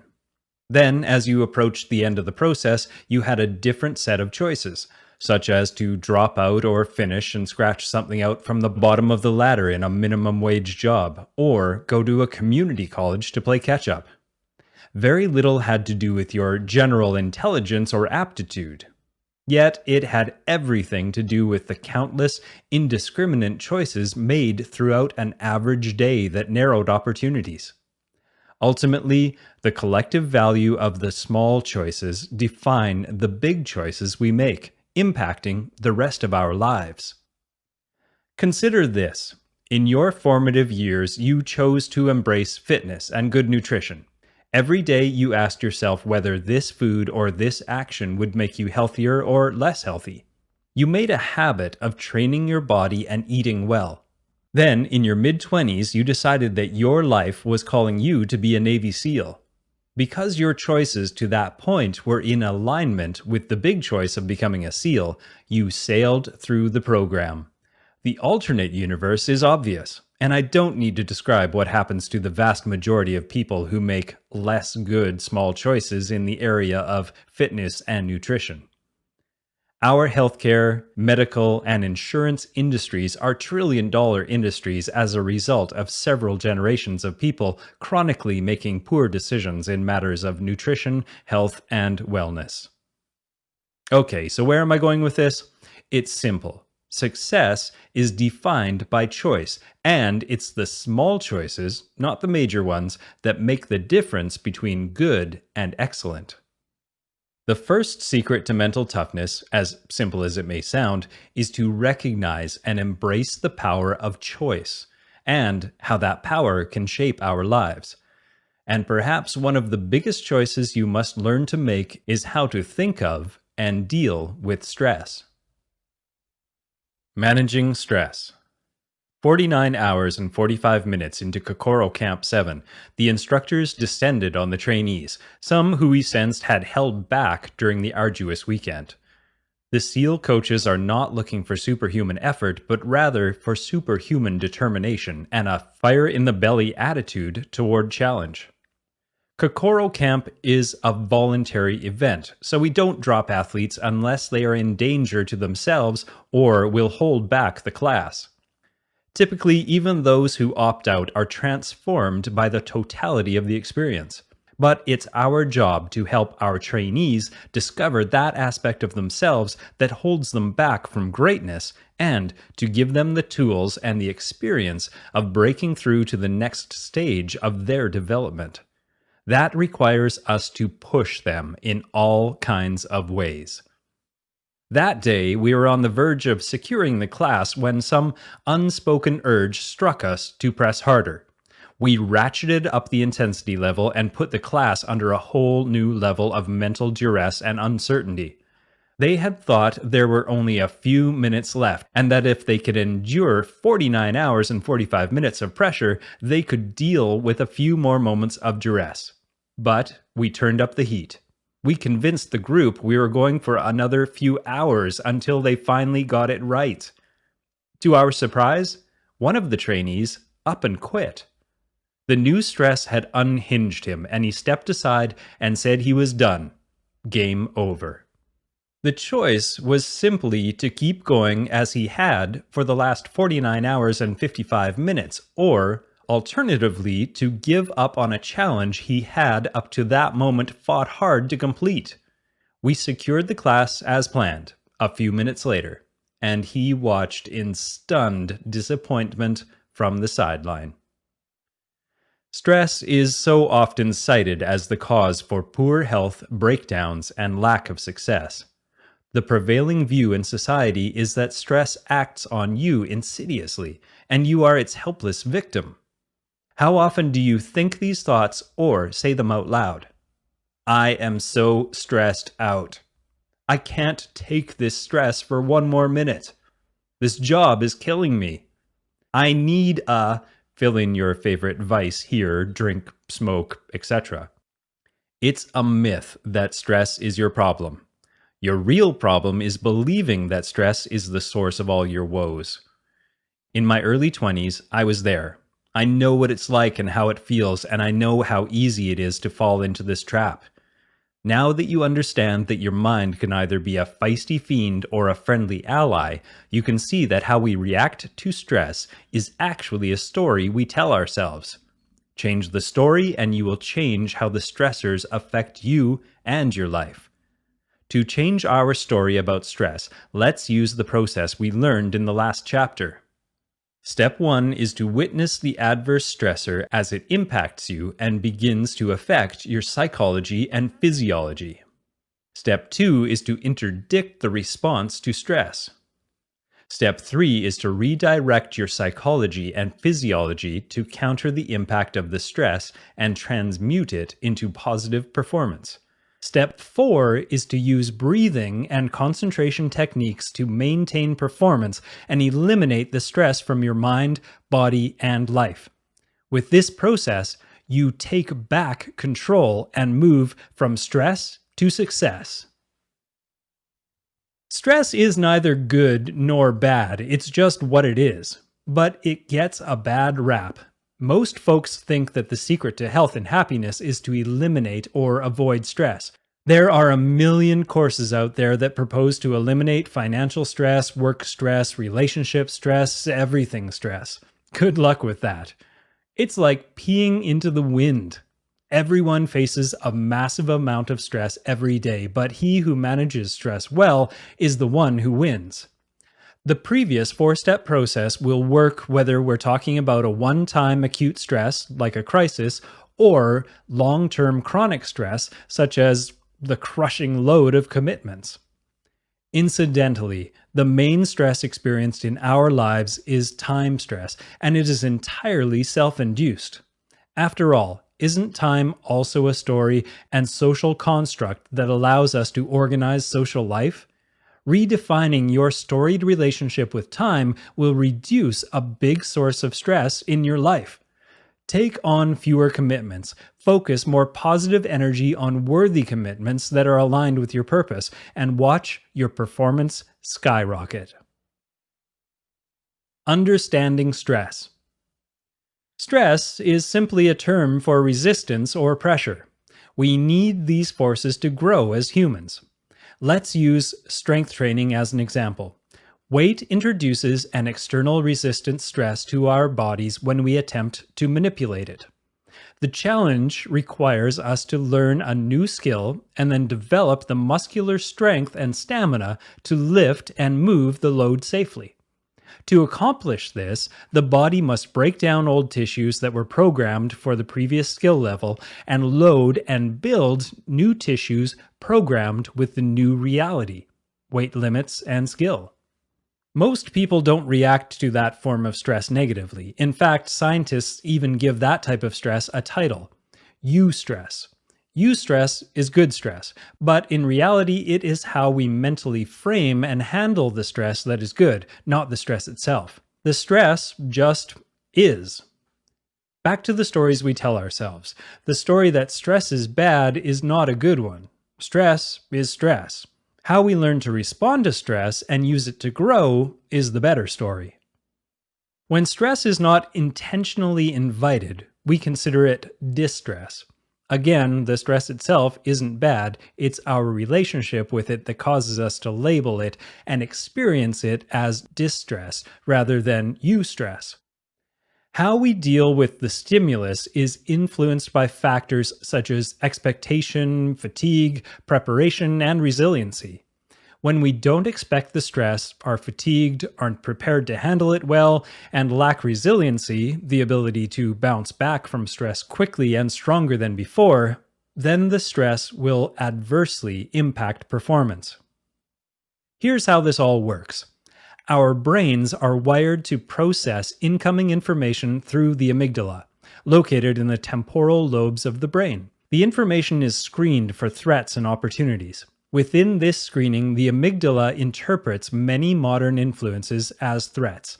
The pressure of a work deadline, for example, is identified as a danger, even though a modern-day contraption, such as a PowerPoint presentation being due on Thursday, is a joke compared to being chased by a cave lion like our ancestors. When a threat is detected, the amygdala initiates the commonly known fight, flight, or freeze response, also called the hyperarousal or acute stress response, which in turn activate the hypothalamic, pituitary, and adrenal glands that flood us with adrenaline and cortisol. This leads to the familiar physiological effects such as elevated heart rate, increased blood pressure, rapid breathing, boost of energy. Each symptom prepares both mind and body for the inevitable reaction to the imposing threat. You're charged up and ready to either launch a right hook or sprint down the street. Keeping in mind that we determine how stress is viewed through the stories we tell ourselves, consider the benefits of the stress response when viewed positively. The physiological changes give the body increased strength and speed in anticipation of fight or running. However positive stress can be used as a tool for growth, it is not a good idea to expose ourselves to it too often. The fight or flight response is an adaptive reaction, and extensive increases in stress can cause a variety of negative physiological or psychological effects. Prolonged stress responses may also result in chronic suppression of the immune system, leaving the body open to infections. Interestingly, there is a short boost of the immune system immediately after the fight or flight response has been activated. This may have filled an ancient need to fight the infections in a wound that one may have received during a confrontation with a predator. These same symptoms can result from post-traumatic stress and panic disorder, in which the stress response is activated by memory of an event and, or in addition to, a catastrophic misinterpretation of bodily sensations. Double barrel power, breathing, and concentration. The SEAL delivery vehicle, SDV, was cruising along at a depth of 25 feet below the surface of the waters off Oahu, Hawaii. I was in the navigator seat. The more experienced enlisted SEAL was piloting. We were 2 hours into a 5-hour dive mission when it happened. Water gushed around my face and filled my wraparound breathing apparatus. I could breathe, but was blind and disoriented. I fumbled through the standard operating procedures, the SOPs, to clear the mask, but to no avail. The face mask seal had ruptured and was useless. I reached for my backup mask, but it was nowhere to be found. Dang. Somehow, I had lost it on insertion. I immediately understood what the old-timers meant when they said, 2 is 1, 1 is none, when it came to equipment. Now I was useless as a navigator, yet there was no turning around or aborting the mission. So, for the next 3 hours, I dealt with the misery of a flooded face mask and of being a bystander in the mission as the other SEAL took over navigation, as well as the piloting job. After the initial fear and frustration wore off, I settled in for a long and uncomfortable ride. I knew that the only way to get through it was to go back to my training. So I slowed my breathing down and began to hold my breath at the inhale and exhale. I started to concentrate my mind deeply on the breathing cycle while repeating a positive mantra, which further allowed me to concentrate on maintaining a positive attitude. I was just getting good at all this when suddenly the SDV came to a halt, and I got a squeeze from the pilot. I thought we had a problem, but he signaled me to exit the SDV. To my surprise, we'd arrived at our destination. 3 hours had passed in what felt like 45 minutes. Rather than a stressful and miserable 3 hours, I actually felt a peace of mind during the deep breathing and concentration exercises. It was another powerful anchoring experience for just how valuable the skills are. Without the breathing and concentration skills, I could have panicked and compromised the mission. At minimum, I would have been consumed with the torture of not being able to see. Through my own training and by helping thousands of special operations candidates, I have found that stress is easily managed through breathing and concentration tools. Yoga practitioners have used breathing and concentration techniques for thousands of years to dissipate stress, develop optimal health, and drive towards spiritual advancement. Breathing is free medicine, and the daily practice of breath control leads to optimal health and a longer life. Breathing techniques have been part of my daily regimen for over 15 years, and the impact has been extraordinary. Don't wait for a crisis to get started. Instead, learn to breathe and concentrate properly now. It's an accessible technique that leads to true mental toughness. Concentration through breath. We all understand what it means to concentrate, but can we really concentrate with enough depth that all distractions are eliminated? Can we concentrate on our one thing, the most important thing, for long enough periods of time to get the job done? Can we do it with a hair-on-fire intensity?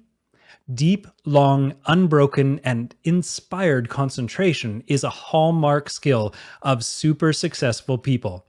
Yet the only way to improve concentration is by practicing concentration.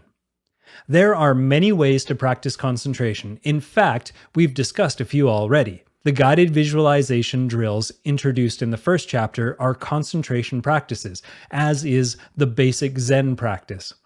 Any endeavor where you take dedicated time to focus on a very narrow range of things, or just one thing, can be classified as concentration practice. Most of what passes for meditation in the West today is actually a concentration practice. The concentration practices that I use include box breathing, yoga, qigong, and mind games. Let me now describe a breath control practice that I have dubbed box breathing. Box breathing is named after its box-like ratio of inhale, retention, exhale, and suspension. More on that later. This is my secret weapon. It is simple, safe, and extremely effective at creating a balanced, energized state and a calm, focused mind. As of this writing, breath control for mental development is not taught in the West beyond a very small group of authentic yoga professionals. One of my mentors, Gary Kraftsow, founder of the American Vinny Yoga Institute, is one such professional. Though I've been doing some form of breath control since my days of swimming competitively, sitting on the Zen bench and on dive missions with the SEALs, it was Gary who taught me the science behind how to integrate breath work into yoga training and, by extension, into any physical training program. Some of the many benefits when practiced consistently over a period of time are listed below. For our purposes here, when you practice controlling your breath, you are able to calm your thoughts, slow your heart rate, and regulate your autonomic nervous system. This removes your internal response to stress as a source of further concentration-busting agitation. You can't think clearly with a mind that's going off like a slot machine. Oddly enough, it is the mind itself that compounds the problem. If we could control our mental response to stress, discomfort, or pain, then our ability to stay in the game and lead our team to victory is greatly enhanced. Box breathing is our answer. In step 1, we look closely at how to maintain your positive focus. A tool to enable this focus is to use breath awareness to still your mind. Developing focus and concentration are closely related, though the mechanics are slightly different. The mind stilled in meditation has different qualities than the unfettered, focused mind able to zero in on a solution and pounce. Both mental states are important for the warrior and leader. When we begin a concentration practice, our goal is to be able to sustain focus on one thing without distraction. Breathing properly slows everything down so that we can concentrate on that fixed point, and do so for a longer period of time. When you're able to concentrate on a single thing, the right thing, at a time, it significantly reduces your stress and increases your sense of internal control. You now have the power to direct what your mind is paying attention to and to sustain that attention, leaving worries, fears, and other threats outside the narrow scope of your concentration. Over time, you will expand your focus so you are aware of all that's going on around you and in you while you concentrate on that one thing without distraction. Concentrating like a laser beam on a task while simultaneously scanning inside and around you is an advanced skill that has great benefit for authentic leading, communications, and creative work. We'll take a closer look at the benefits of expanding your awareness in Chapter 5. Over time, additional benefits will accrue from mastering your breathing and deepening your powers of concentration. You will be able to learn new and important things very fast, and you will be able to penetrate your own inner nature to understand greater truths about our lives, human nature, and the natural world in general. The yogis say that with enough deep concentration, one can know the nature of all things, all wisdom. Let's settle for the practical benefits of controlled breathing and improved concentration, such as improve your health and sense of well-being, increase your intelligence, develop emotional awareness, enhance your mental control, become a leader who is not phased in a crisis, be a more persistent and positive problem solver, finish everything you start assuming you deem it's worthy of your time and focus, be the go-to guy or girl to solve interpersonal conflicts, feel more confident with higher self-esteem, gain more insight and self-knowledge, yielding humility and grace. This type of inner training requires daily effort. The good news is that you can do enjoyable things to deepen concentration, such as the simple technique of box breathing, select yoga poses and sequences, and even reading. Further, the better you get, the easier it is to practice concentration in other areas, such as in physical training sessions or when playing a sport. In a high-pressure crunch situation, I recommend you put your concentration on breath management, as I did in the earlier SDV story, while maintaining relaxed awareness of your surroundings. Breathing deeply and equalizing the duration of the inhale and exhale will greatly reduce stress, slow your heart rate, and bring your nervous system back into balance. The mind will remain focused as your body comes back into balance. Then, you can concentrate on the situation at hand in order to make better decisions in the midst of the chaos, danger, or the debilitating effect of fear. This is why breath awareness and control is critical training for Unbeatable Mind students who push the envelope physically, but it is also equally effective to enhance performance in the boardroom, performing surgery, presenting a keynote, or leading an important meeting. The level of control over your physiology and psychology I'm talking about must be practiced and habituated until it becomes a routine skill. Breath control basic training. Let's begin our basic training.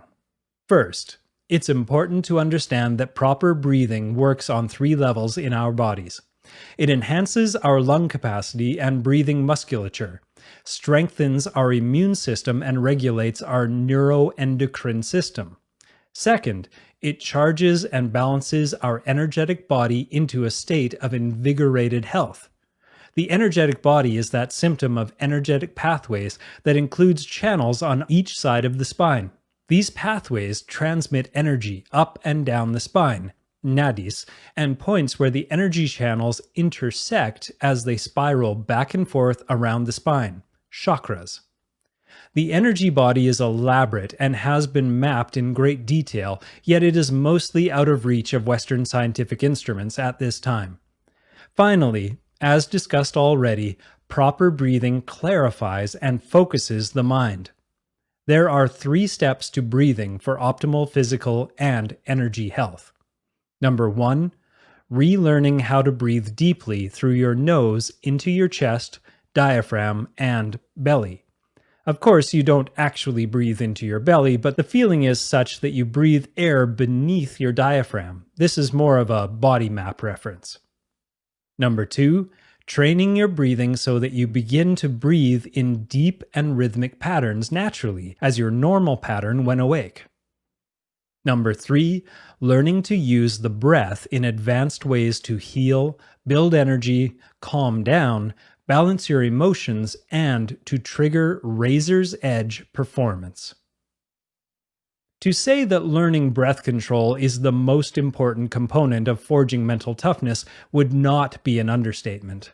During drown-proof training at Buds, many people drop because they have difficulty controlling the stress and fear caused by a seemingly dangerous event. With hands and feet tied, they panic and flail, throwing their energy down the drain. However, those who have learned to control their breathing sail through the evolution. Let's look at the details of basic breath training. When you were a baby, you knew how to breathe perfectly well. For some unknown reason, that knowledge is lost with age. Today, it is likely that you use only a small portion of your lung capacity with each breath. The average person takes 14 to 15 breaths per minute and uses a paltry 1/3 of his or her lung capacity in each breath. This leads to increased blood pressure, carbon dioxide buildup, and a free-for-all monkey mind. The trained warrior will take 3 to 5 breaths per minute, greatly reducing the amount of carbon dioxide in his system while maintaining a calm body and mind. There are 3 problems with rapid, shallow breathing. Number 1, you are taking too many breaths unnecessarily and wasting precious energy. Number 2, you are not bringing in the optimal supply of oxygen and life force in each breath. You are leaving energy on the table and consequently shortening your lifespan. Number 3, you are not expunging all the stale air from the depths of your lungs. This habit incurs sluggishness, toxicity, and long-term health problems. Learning the 3-part relaxation breath and doing it daily eradicates these problems, freeing you up to perform better. Here it is. Begin to inhale deeply through the nose. On each inhale, fill the belly up with your breath and expand the belly with air like a balloon. Then, on the exhale, expel all the air out from the belly through the nose. Draw the navel back toward the spine to make sure the belly is empty of air. Repeat this for 3 to 5 cycles. On the next inhale, fill the belly up with air as in step 1, but when the belly is full, draw in more breath with your diaphragm into the rib cage, causing the ribs to widen. On the exhale, let the air go first from the rib cage, letting the ribs slide closer together, and then from the belly. Stay with this for 3 to 5 cycles. Finally, fill up the belly and rib cage as described before, and then draw in even more air into the upper chest, all the way up to the collarbone. You will note your upper chest rising and expanding. On the exhale, let the breath go first from the upper chest, then from the rib cage, and then from the belly. You will feel a relaxing, settling feeling as you release the pressure. This 3-part breath focuses you on all 3 areas to be filled with air and then released in sequence. The goal is to train to breathe this way unconsciously and naturally in one breath motion. That is, you will not constantly break it up into 3 parts. I call this breathing pattern the relaxation breath. Please note that the inhale and exhale are done solely through the nose in as slow and controlled manner as possible. In fact, unless you are smoked in a workout and gasping for air, the nose is the organ for breathing. Breathing through the nose stimulates the nerves that activate the parasympathetic nervous system, especially on the exhale, countering the fear response of the sympathetic nervous system.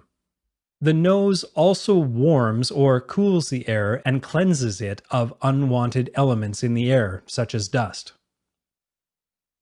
Box breathing. Now let's turn to my favorite training tool, which develops the relaxation breath and skill of concentration simultaneously.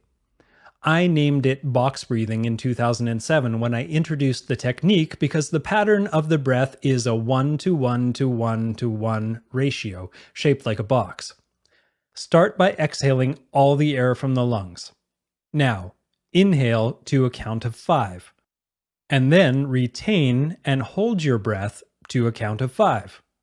Don't clamp down and create back pressure with this hold. Just stop the inhale, but continue the upward rise of the chest. After the retention, exhale the air slowly to a count of 5, and then suspend and hold the exhaled breath for a count of 5. For a more profound impact with your box breathing training, add a powerful jingle or mantra on each hold, such as "getting better and better, stronger and unfettered." This practice is offered in audio format in the first lesson of the Unbeatable Mind Academy. Doing the practice at least once a day for 5 to 10 minutes is enough, though I enjoy longer sessions of 20 minutes a few times a week. The technique can be used in short 1 to 3 minute spot drills several times a day or before an important meeting or event. This approach is an omnipotent approach to check in and feed the courage wolf while managing your stress. Also, 2 for the price of 1. This exercise strengthens your mental power. This one technique alone is so transformative that with consistent execution, it will profoundly change your life. So why don't you take a 5-minute break from reading and go and give it a try now as preparation for what's next? Emotional resiliency. Big 4 of mental toughness. The 4 skills of breathing, positivity, visualization, and goal setting form what I call the Big 4 of mental toughness. We have discussed breath control in detail already, and we'll cover positivity and visualization and goal setting soon. These skills are time-tested and proven in stressful and chaotic situations. I will quickly review them here. Number 1. Arousal control. Using deep breathing to manage stress and the arousal response, fight, flight, or freeze. Number 2, attention control. Learning to control your mind and maintain a positive attitude through positive self-dialogue. Number 3, visualization. Using mental imagery to ensure that your emotional and mental picture is mission-focused and aimed toward victory. Number 4, goal setting. Learning to set proper goals and scaling them to micro goals when the going gets tough. We will continue to work with these tools, but for now, I would like you to turn to another set of 4 skills, those of emotional resiliency. No matter how mentally tough you are, if you are not emotionally resilient, you are still likely to fail at your mission. Emotional resiliency. There was a junior officer in one of my platoons at SEAL Team 3 who wore his emotions on his sleeve. At the slightest sign of criticism or honest feedback of his performance, he would fly off the handle and make absolutely sure everyone within earshot knew how screwed up the officer was who had straightened him up. It's probably not much of a shocker to tell you his career was short. During Kokoro camps, I've also noted how the inability to recover quickly from a perceived failure can cripple a trainee emotionally. Take a moment to appraise your reactions. How many times have you let your emotions torpedo a relationship or stressful project? Resiliency means that you can bounce back quickly from any setback, whether physical, mental, or emotional. Like mental toughness, resiliency, be it physical, mental, or emotional, is a skill that can be trained. But of the 3, it is emotional resiliency that is the most challenging to take on. The process is similar to the witness process for mental control described earlier. It is a simple concept, but there's nothing easy about it. Emotional resiliency takes patience and courage to develop. Here's how to do it. Number 1. First, witness the negative emotional reaction. Then interdict it with a power statement that stops it in its tracks. Then observe the root emotion behind it. Number 2. Lean into that root emotion to experience it fully, ensuring that you are avoiding denial or transference. Number 3. Transmute the negative emotional energy to its positive correlate. For example, the emotional energy of fear can be focused into courage, anger becomes commitment, jealousy is interdicted and transformed into appreciation, and the most devastating emotion, shame, can become pride, while despair becomes surrender. Imagine the possibilities when you can interdict all of these negative emotion responses and channel their energy into the positive correlate. Number 4. Engage the new emotion with imagery and self-talk that supports it and blocks the old emotion from re-emerging. Then get moving again by taking action. Of course, that action may require that you take your eyes off yourself and put them on a teammate. The positive momentum you develop will take you to a new, more productive, and emotionally balanced level. Let me first walk through a personal example. During Operation Iraqi Freedom, I was quoted in a newspaper article about some recent losses that had a provocative title about the SEALs. I had commented on the fact that, in my opinion, the SEALs were being employed to do conventional unit jobs in broad daylight, in contradiction to our doctrine of being the silent warriors who operated at night and were gone before the enemy knew what hit them. The author of the article, without my approval, used my reserve officer rank in the story, making it look like a semi-official statement. I got called on the carpet quickly by a SEAL captain who read me the riot act. As I stood tall in front of this man, who seemed to lack emotional control himself, I felt anger rising. My instinctual response was to fight back by lashing out, but that would have just made things worse. In the military, if you're getting dressed down like that, you shut up and take it, whether you think the superior in rank is right or not. Shouting back at him would have been a serious breach of military protocol and discipline. Thankfully, because I had trained to connect with my witness and not my reactionary mind and emotions, I could gain a little distance and observe myself reacting in the moment. I instantly realized that I hadn't been in a situation like this for a long time, and that it could be a powerful learning opportunity. I was able to interdict my emotional response with a self-given command to stop, and then began to observe my inner emotional state without losing control, all while I was getting railed. Beneath the anger, I recognized was a fear of the repercussions and damage to my reputation. What if I got kicked off the team? What if the people I respected heard this version of events and lost respect for me? Though my body was reacting with anger, I recognized the root emotion as fear of loss. I also saw that I had an issue with authority. This issue partly fueled my fearful reaction. I had a chip on my shoulder about people who I perceived as resting on their rank. To put it bluntly, I felt a lack of trust in this guy. I thought that he lacked honesty in his treatment of me. He was towing the party line and in the process doing a pretty good job posturing, effectively I might add. I feared that my entire career would go down the drain because of this misstep. Fortunately, because I was able to connect with my witnessing self and gain that critical distance from my thinking and feeling self, I could examine my reaction, kick its tires, and decide that though fear and loss I felt was real, I was blowing it out of proportion, and it was not a response that would serve me well. All this happened while the captain raged on about how bad a SEAL I was. I made this conscious decision to convert the fear of this authority figure and the fear of potential loss into a forceful resolution to maintain my positive and professional attitude toward him. After all, he was doing his job and working with the tools that had supported him well into that system.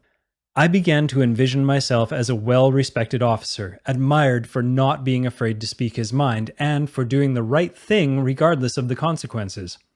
As you probably predicted, I got through the incident without too much blood loss, and I was able to refine my emotional resiliency toolkit. As it turned out, many SEALs and other vets thanked me for what I'd said in the article because they agreed with me in principle. They were upset about the same things and felt the issues needed to be aired so a dialogue could be had. They appreciated the courage I showed to speak out honestly. Ultimately, my reputation was enhanced by the incident with those who mattered to me the most. The Big Four of Emotional Resiliency. It's much easier to be resilient when the four attitudes of emotional resiliency are burned into your character. The first attitude is to have self-esteem. Self-esteem is the emotional state of feeling worthy and respected by others. Low self-esteem can come from childhood abandonment, volatile environments where your voice is not heard, or outright abuse. If these attributes exist in your consciousness, then it is imperative that you get some therapeutic help and go deep into the silence practices to taste the underlying goodness inside you.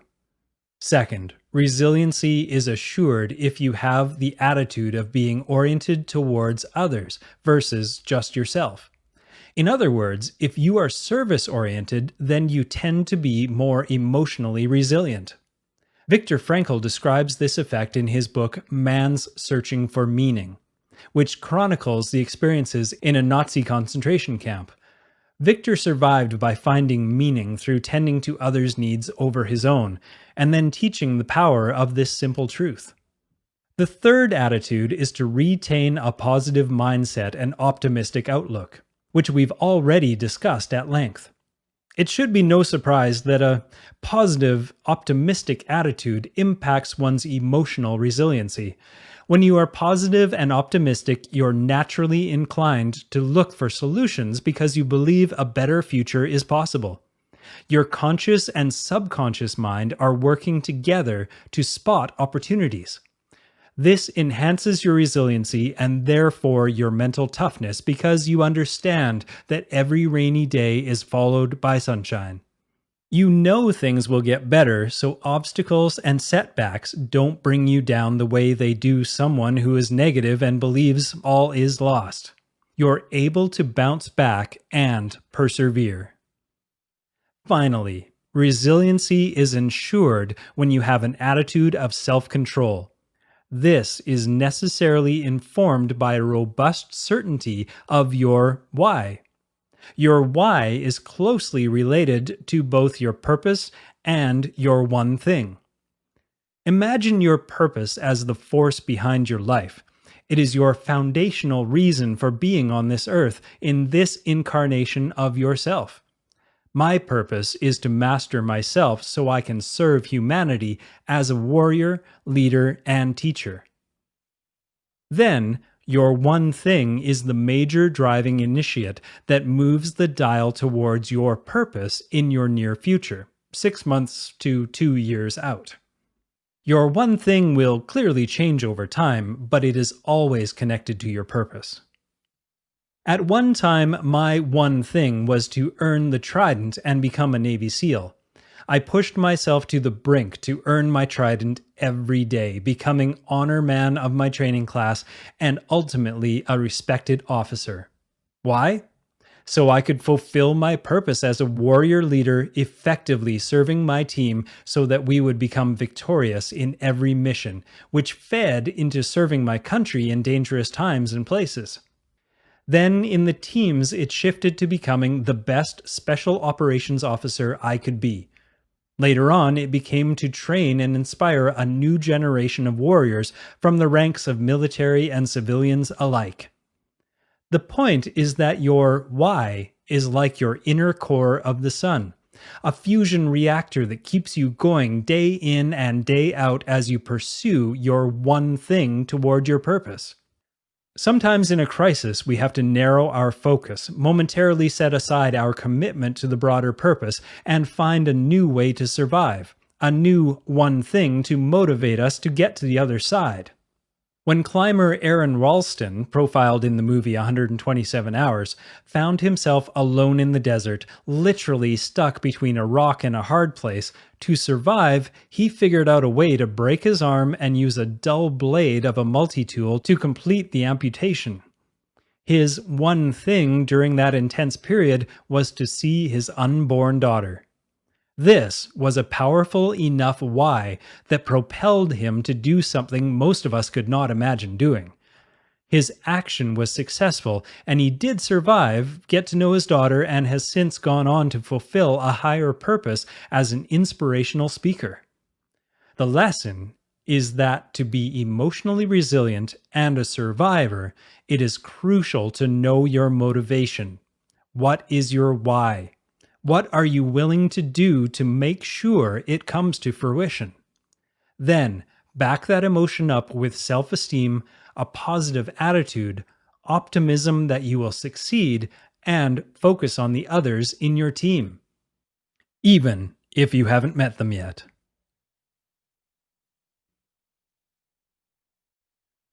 Chapter 3: Self-Mastery.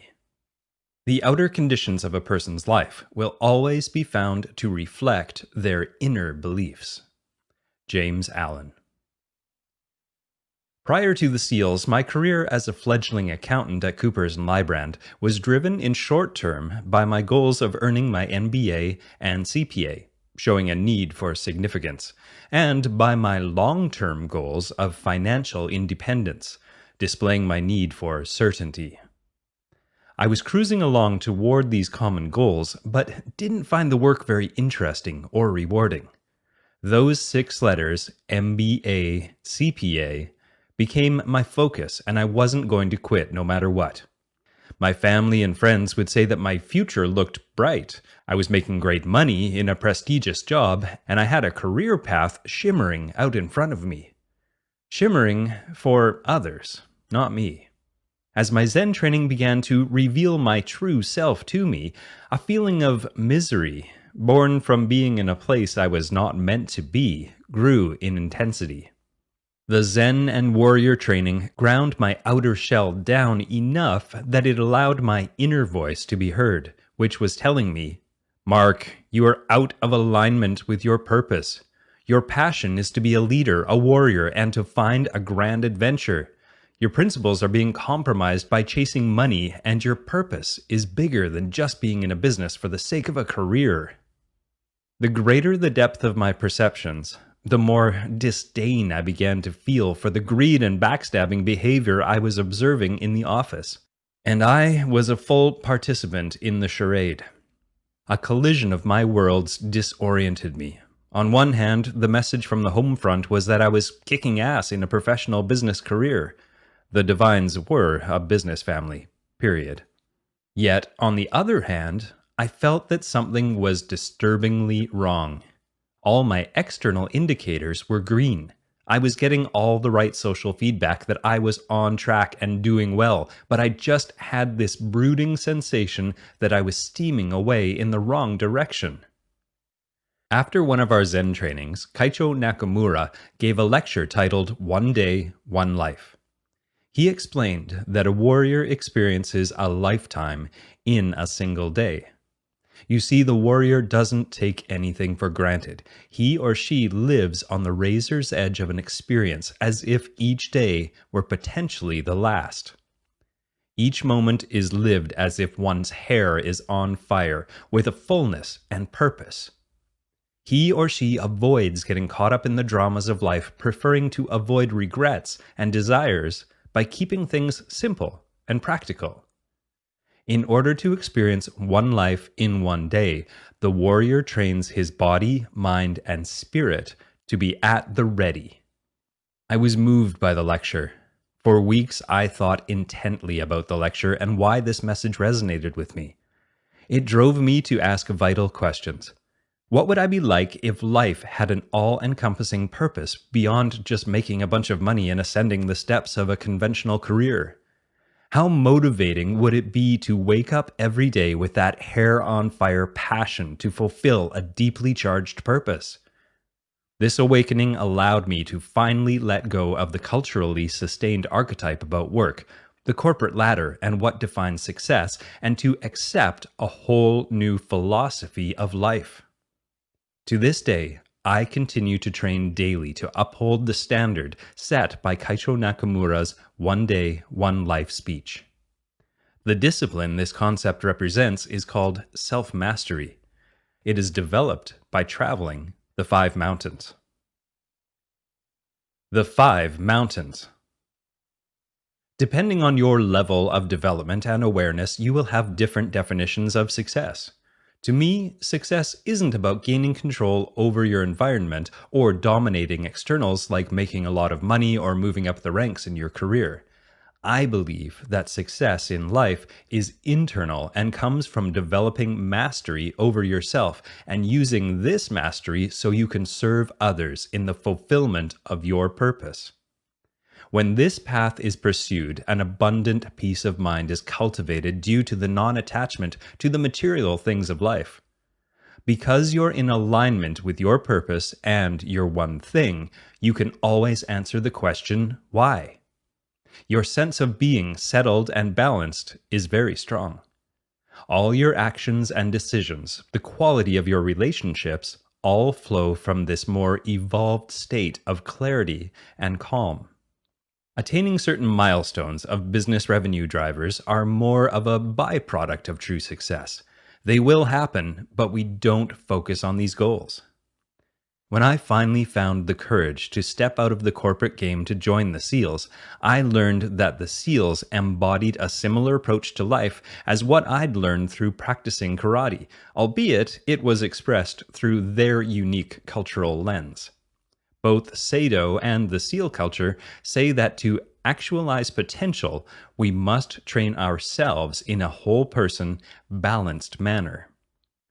I learned that if you don't train to grow, or are stuck in a singular dimension in your training, like pursuing improvements strictly with the plane of the physical or strictly in the realm of the intellectual, then it is likely that important aspects of your intelligence will be undeveloped from an integrated whole person perspective.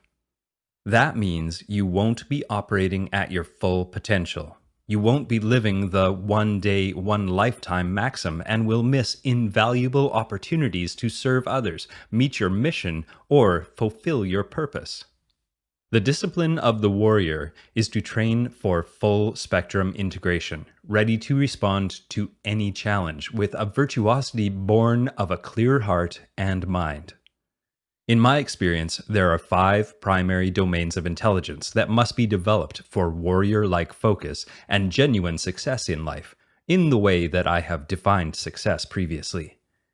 As you now know, I call these the 5 mountains. Number 1. The physical mountain. Methodically developing the ability to control and use your body with all-around functionality. This builds confidence and self-esteem and makes you more useful in life and to your team. This includes the physical skills of strength, stamina, work capacity, endurance, and durability, properly fueling the body, sleep, recovering, and learning to regulate the sympathetic and parasympathetic aspects of your autonomic nervous system. Number 2. The mental mountain. Cultivating mental control and concentration and upgrading the content of your mind to ensure a positive contribution to the world. In addition, we will sharpen the mental toughness to stay in the fight and the creativity for more potent work. This includes learning to tap into and rewire subconscious programming and to master the skills, knowledge, and expertise necessary to your personal or professional calling. Number 3. The emotional mountain. Understanding, harnessing, and controlling your vast emotional power, developing self-esteem, confidence, and forging a positive resiliency in the face of great challenges.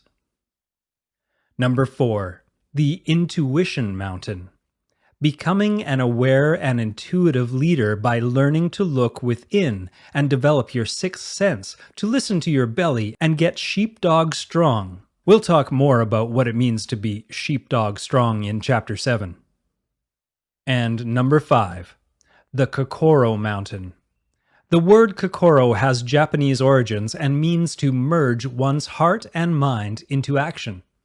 This mountain is about developing a connection with your spirit, learning to lead and act with your heart, authentically connecting with others, and striving for an integrated consciousness that benefits all mankind.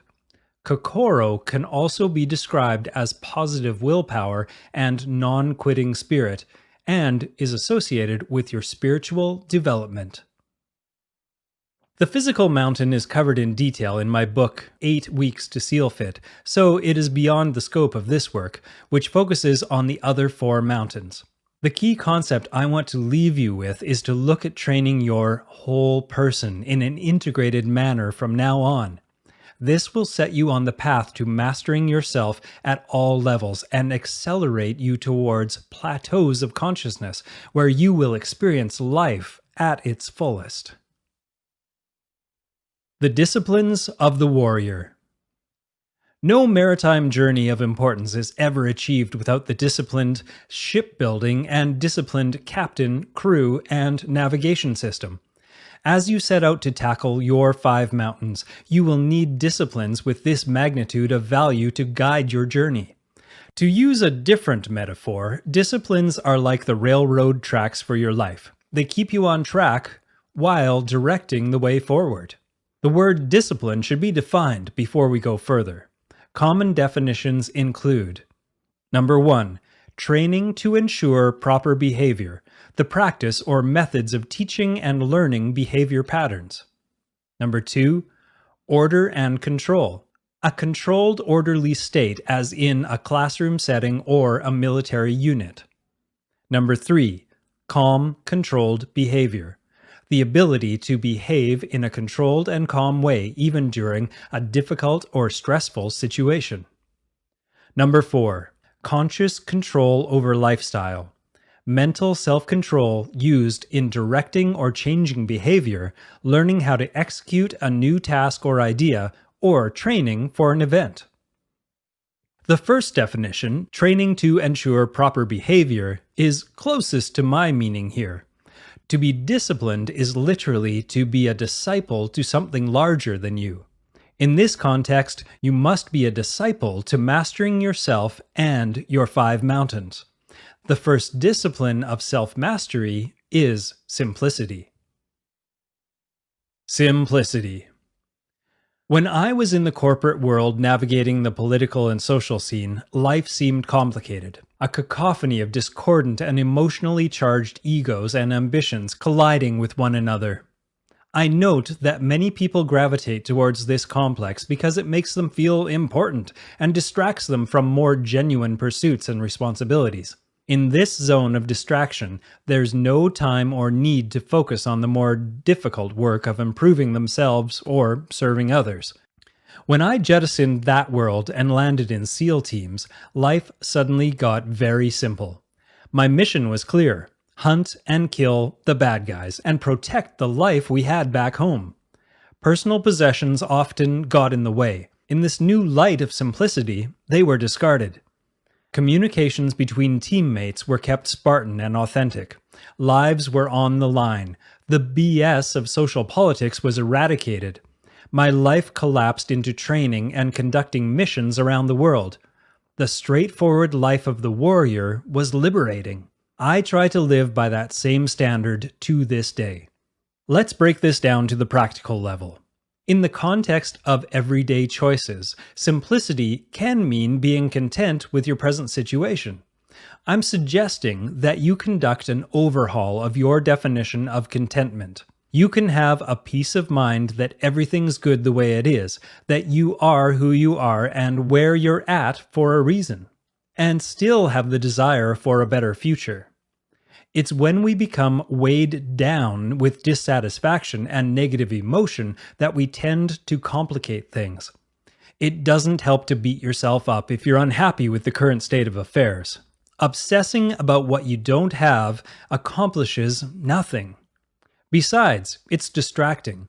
Where you are now is a necessary step in your evolution, so remain content with where you are while executing a strategy for getting to where you want to go.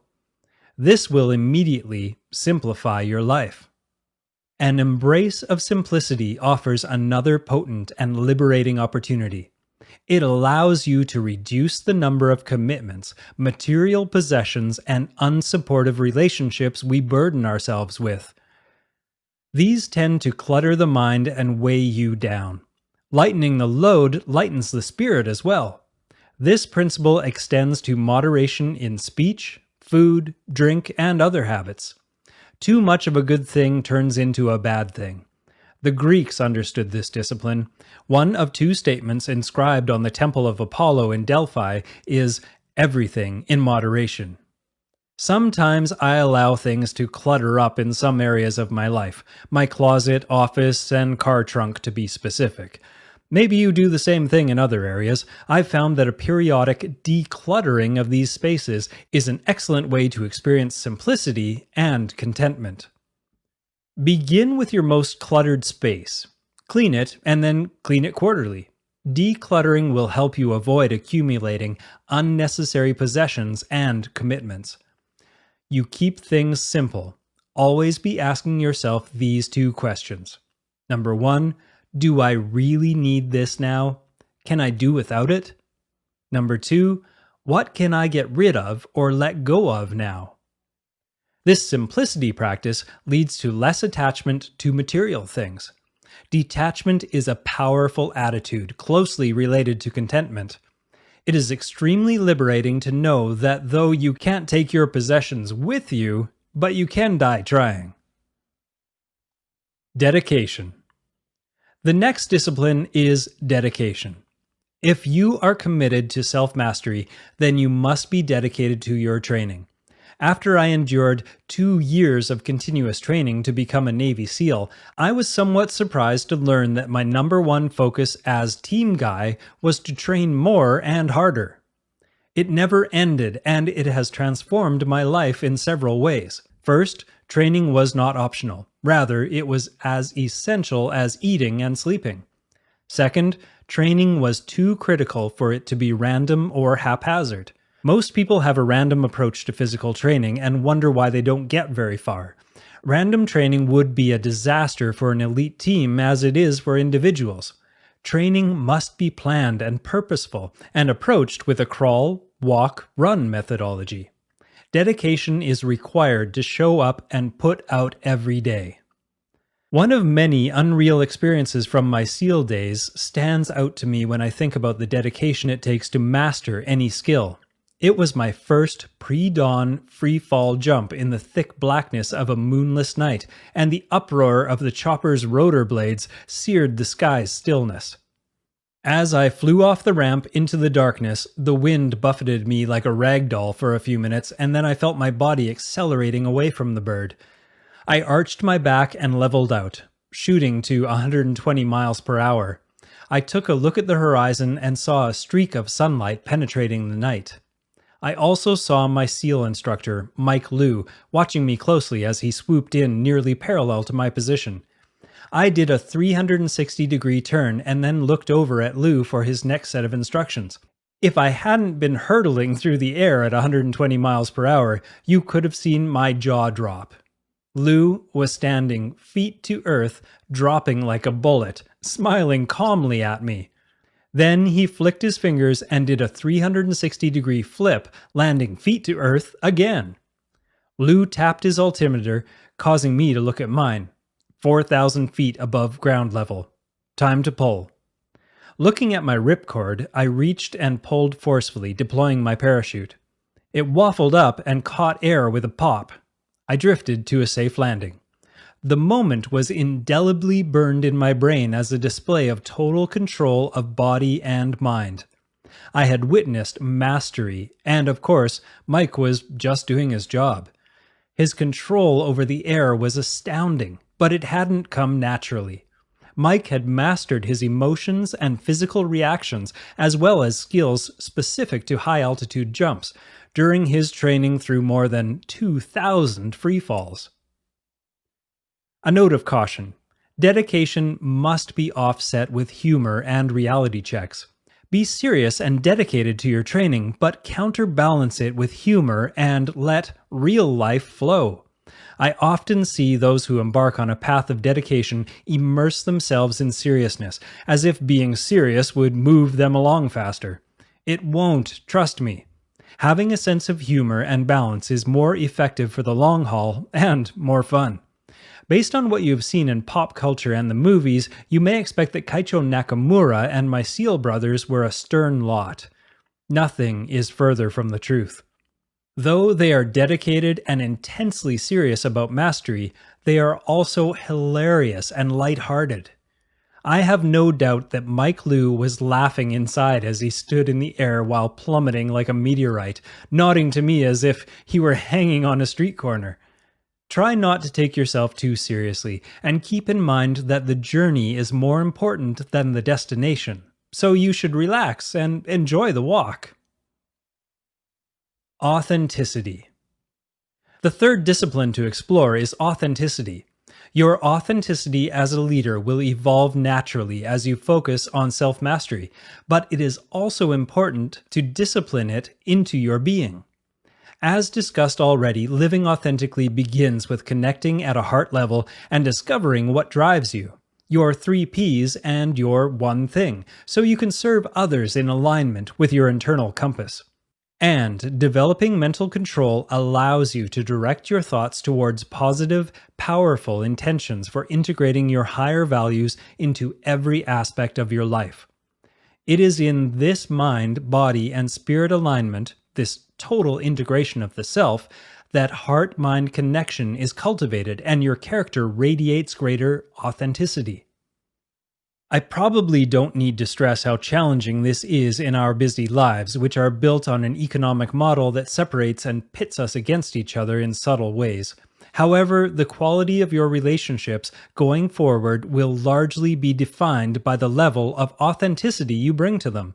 A lack of authenticity leads to diminished trust, creating a less evolved transactional relationship between individuals not connected in any real understanding. These agreements are built on legal details and often break down into conflict, whether between individuals, corporations, or nations. An abundance of authenticity will lead to enhanced trust, thereby fostering a transformational relationship between interconnected individuals seeking common ground and a win for all. These agreements are built on an integrated worldview and are upheld with a handshake. No doubt we are a ways from that ideal, but what would you prefer? I prefer dealing at an authentic trust level whereby we each write our own script from a place of abundance and honor. Writing your own script. Do you write your own scripts, or are you, like I was in my pre-Sado youth, reacting to a script written by someone else? A reporter was writing a story about the achievements of one twin who clawed his way out of the poverty and depression to achieve great success. The reporter asked the man, "To what do you attribute your accomplishments?" He responded, "I had no choice, you see. I had to find a way up and out because my father was a horrible alcoholic and abused me and my brother. I knew that if I didn't work hard and seek a better life, I'd become just like him." Curious about the fate of the other twin, the reporter tracked him down. He found him destitute, living on the streets. The reporter asked him the same question. The response was, "I had no choice, you see. I was doomed because my father was a horrible alcoholic who abused me and my brother. I didn't stand a chance." You have a choice to be in control of your life and to be authentic. How you use your mind, body, emotions, and intuition and connect with your spirit is a choice. Do you leave it to chance, letting the preconditioning of life write your script? Or do you take control and write your own bestseller? The answer is clear. Chapter 4: The Power of Service. The discipline of true service flows from a selfless and genuine desire to render aid and support when your teammates and others are in need. Mark Devine. Medal of Honor recipient Lieutenant Michael Murphy was killed during a SEAL mission in the mountains of Afghanistan. The riveting story was told by his teammate Marcus Luttrell in the book Lone Survivor. Heroics aside, the behavior of the late Lieutenant Murphy is interesting to look at in the context of our discussions of discipline. First, Murph, as he was known to his teammates, demonstrated incredible compassion for his team during that failed operation. When the team was discovered by a shepherd and his son, Murph had to quickly weigh the military rules of engagement and the local threat of a Taliban response with a decision to kill or release the unarmed locals to protect his team and mission. He ultimately let them go, leading to disastrous consequences for him and his team, as locals indeed informed the Taliban. It is easy to second-guess the decision in the comfort of our own living rooms.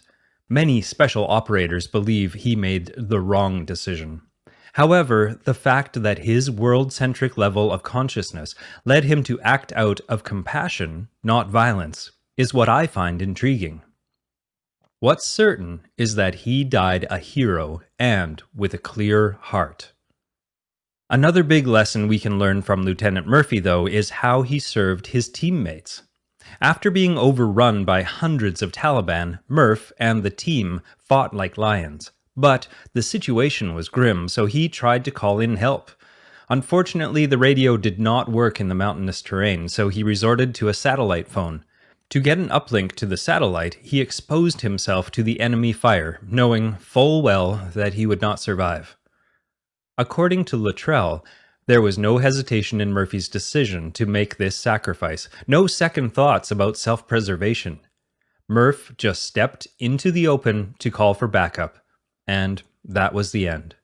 He lost his life. But if he hadn't radioed for backup, Marcus Luttrell would not be around today to share their story. There is much ado about service in the philanthropic and religious communities. The doing of good works in the name of service is a nice gesture. However, this is not Murph-level service. Too many companies and individuals do it because they think it'll make them look good or because their competitors are doing it. Often, someone will provide some service through his or her church, but then be a self-serving jerk at home.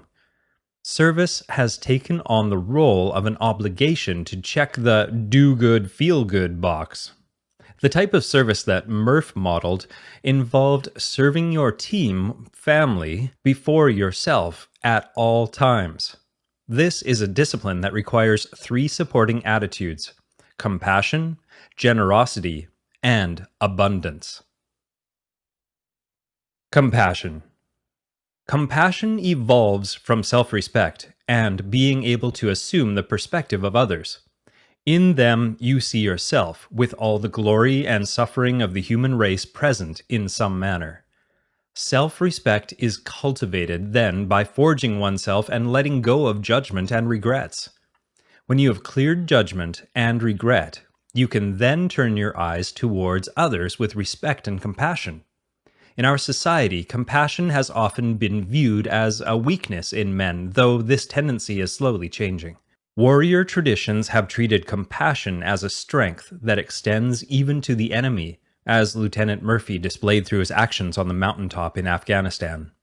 Authentic warriors are the last to choose the fight, but are the first to pick up the weapon to fight when duty demands it.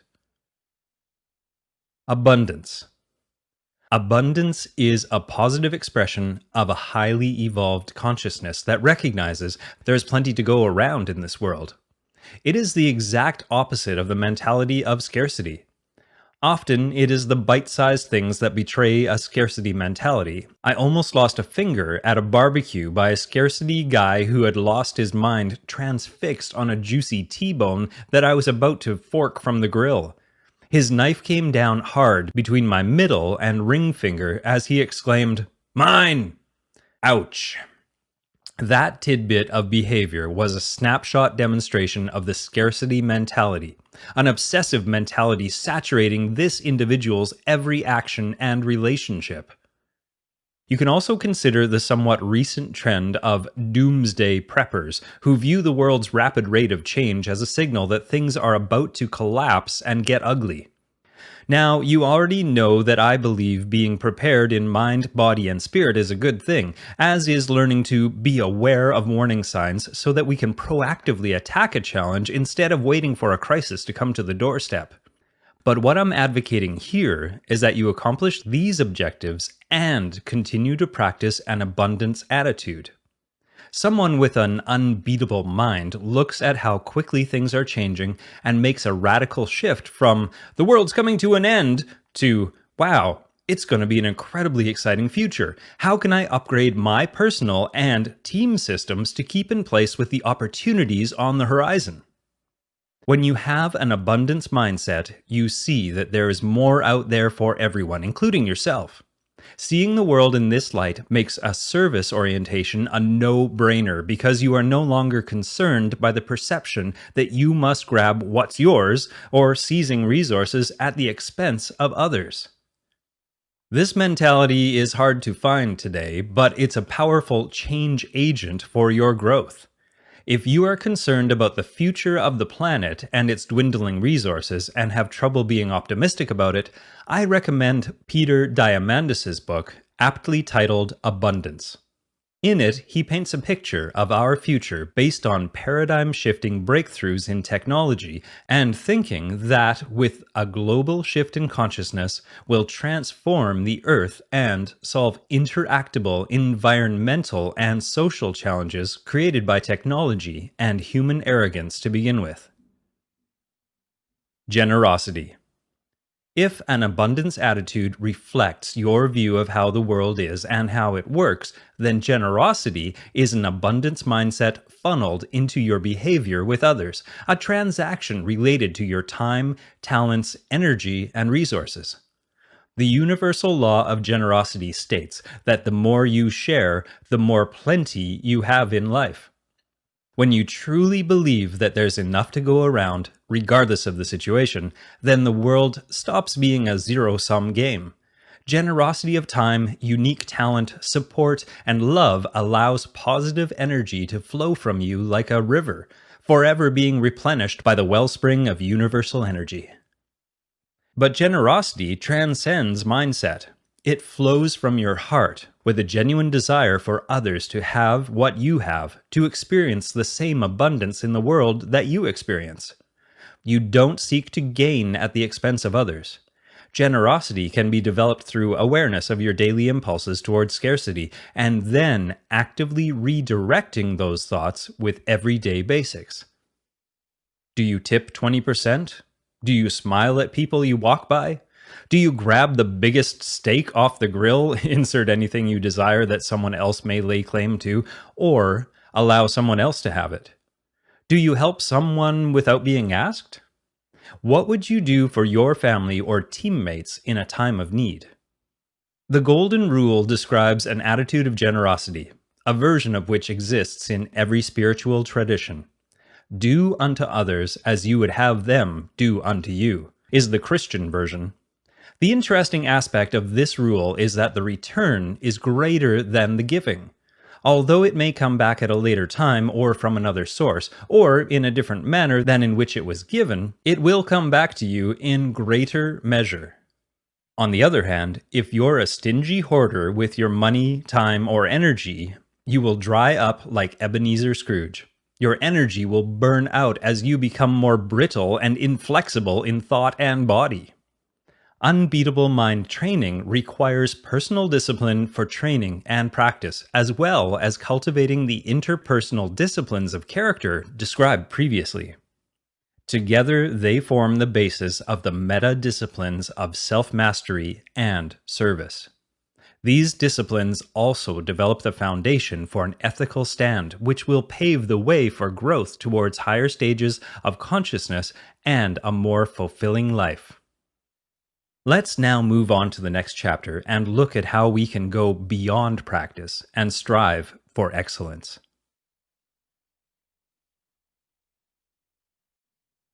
Chapter 5. Cultivate Excellence. If you know the enemy and know yourself, you need not fear the result of 100 battles. If you know yourself, but not the enemy, for every victory gained, you will also suffer a defeat. If you know neither the enemy nor yourself, you will succumb in every battle. Sun Tzu. So far, everything we've been talking about has been focused on your evolution as a human being and leader. This circles back to the concept of self-examination. In step 1, we learned how to start creating mental and emotional distance from our negative thoughts and reactions by connecting with our witness. In step 2, we learned how to start eradicating the negative junk we see in that space and upgrading our thoughts, patterns, and responses with a disciplined approach to self-mastery. We also learned how a service orientation is a natural human urge and how it supports our personal evolution, naturally emerging at higher stages of development. Now, I would like you to explore how an advanced awareness is essential to your cycle of growth. The most happy and successful people in the world are also the most aware of their internal and external environments. They are constantly scanning both for threats and opportunities to grow and lead. To make a change or institute an upgrade, awareness is the starting point. After you then do the work and make the change, you become aware of further opportunities for growth. This plane of awareness will now expand from your deepest self through to all three spheres of experience in your life. 3-sphere awareness. The day after I left the active duty Navy, I was surprised by the change in my mental state and sense of self. One day earlier, I had been part of an elite team and a self-contained system within the SEALs, both of which had a profound influence on my thinking and behaviors. My team influenced my mental toughness, my sense of purpose, and my confidence. My teammates had gone to hell and back with me, and I trusted them with my life. I had forgotten that I would be hard-pressed to find that level of trust in the civilian world. The system of the Navy was rigid and clear. I knew how much I was to be paid, what to wear, where to go, and how to act every day. Then, just like that, boom, it all changed. On my first day, my obligations and interactions were outside and independent of the United States Navy. I was without my team, and I was free of any definitive instructions as to what to wear, where to go and when, how to act, or what to do with my day. It was blank as a slate can be. I felt both liberated and, as odd as it may sound, strangely intimidated. Most of us have had to transition out of some form of rigid organizational structure because these structures, military, corporate, academic, and so on, have dominated the 20th century and continue to dominate today. Keenly developing the awareness and perspective of how we integrate with, and are changed by, the various teams and structures is what I mean by the 3-sphere awareness. As you reflect back upon your own life, you can identify those moments when you went through a major change of jobs, careers, or even transitioning from school into the workforce and suffered a similar experience. The big aha for me came when I studied the integral theory of American philosopher Ken Wilber. I began to understand how we live in 3 distinct spheres, each arising simultaneously and each impacting one another. They are the I, we, and it spheres, which I also refer to as the self, team, and organization, in the context of the professional realm. These 3 are interdependent and have causal effects on each other. Change one, and all spheres are impacted. Let's take a closer look. The I sphere is the realm of your individual subjective self. It is your consciousness, worldview, beliefs, and desires. It includes your sense of what is right, wrong, beautiful, and ugly, and every one of us is utterly unique in our I spheres. Indeed, we are intimately concerned with this sphere. It is the realm of internal awareness. When we say we're working towards mastery, It is primarily in the I sphere that we do our internal work and register the results. This is especially important because it is here that we develop trustworthiness and authenticity in relationships. These qualities become increasingly impactful as we engage in the we and it spheres. The we sphere is your intersubjective space between two or more people sharing experiences and trying to uncover common meaning. This sphere can also be thought of as the culture of a team, community, or society. We is experienced within a family, a work team, or a tribe of like-minded people. It is in the we sphere that ethical codes of conduct, your stand, communication strategies, and leadership authenticity are expressed and further developed. It is within this sphere that separation, racial bias, and judgment arise based on the disparate developmental plateaus found among others. More on this in Chapter 10. If you have wondered why there is so much conflict in the world, then you can look at the intersection of I and we at vastly different stages of human development to find the answer. Because we engage the we sphere interacting with other people, this level involves both our internal and external awareness. It is with awareness of this sphere that the warrior scans the team or tribe, seeking to understand their perspective, as well as searching for threats and opportunities, spotting the mines on the minefield long before others do.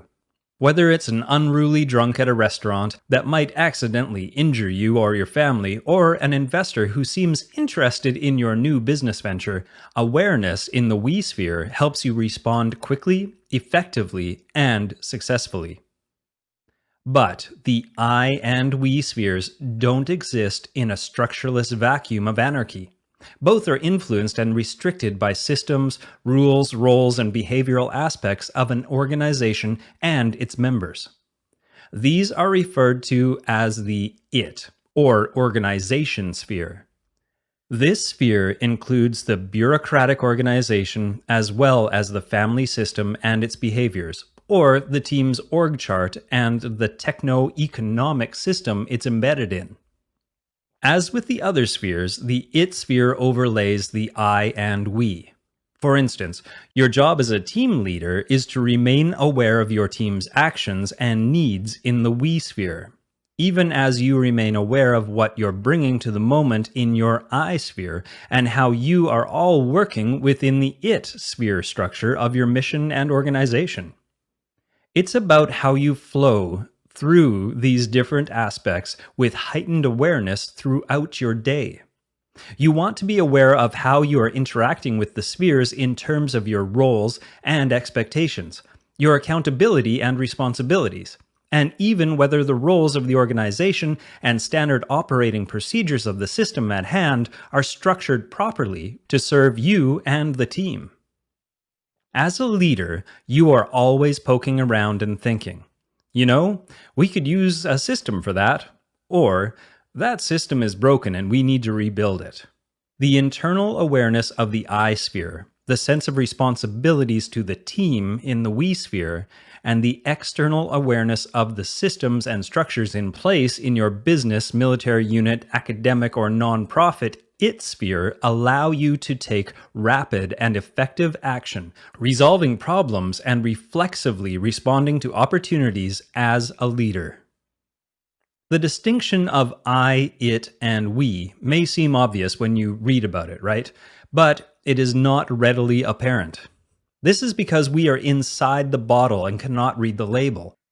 It can be a powerful mental model to understand what is going on with ourselves and others at any given point in time. To use these distinctions as a model, you will insert yourself in a central intersection of the three spheres and ask yourself what is right or wrong, working or out of order, in your own I, we, and it spheres. Another approach is to place a teammate into this cross-section and see how they fare with that same question. The model gives us insight into the nature of the individual and collective human experience, which helps us be better people and make better decisions. I believe that for unbeatable mind performance, we need to win all three spheres. We do this by aligning for maximum results in all three spheres simultaneously. Let me use an example of a physical altercation I almost experienced to make this point. I was walking down a dark alley in Kuala Lumpur, Malaysia, during my life in the SEALs. I suddenly found myself walking past three rugged locals who stopped what they were doing to size me up. Crap, I thought.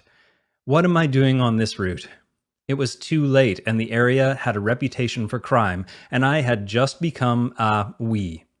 I knew that I needed to maintain my cool and project strength, not weakness.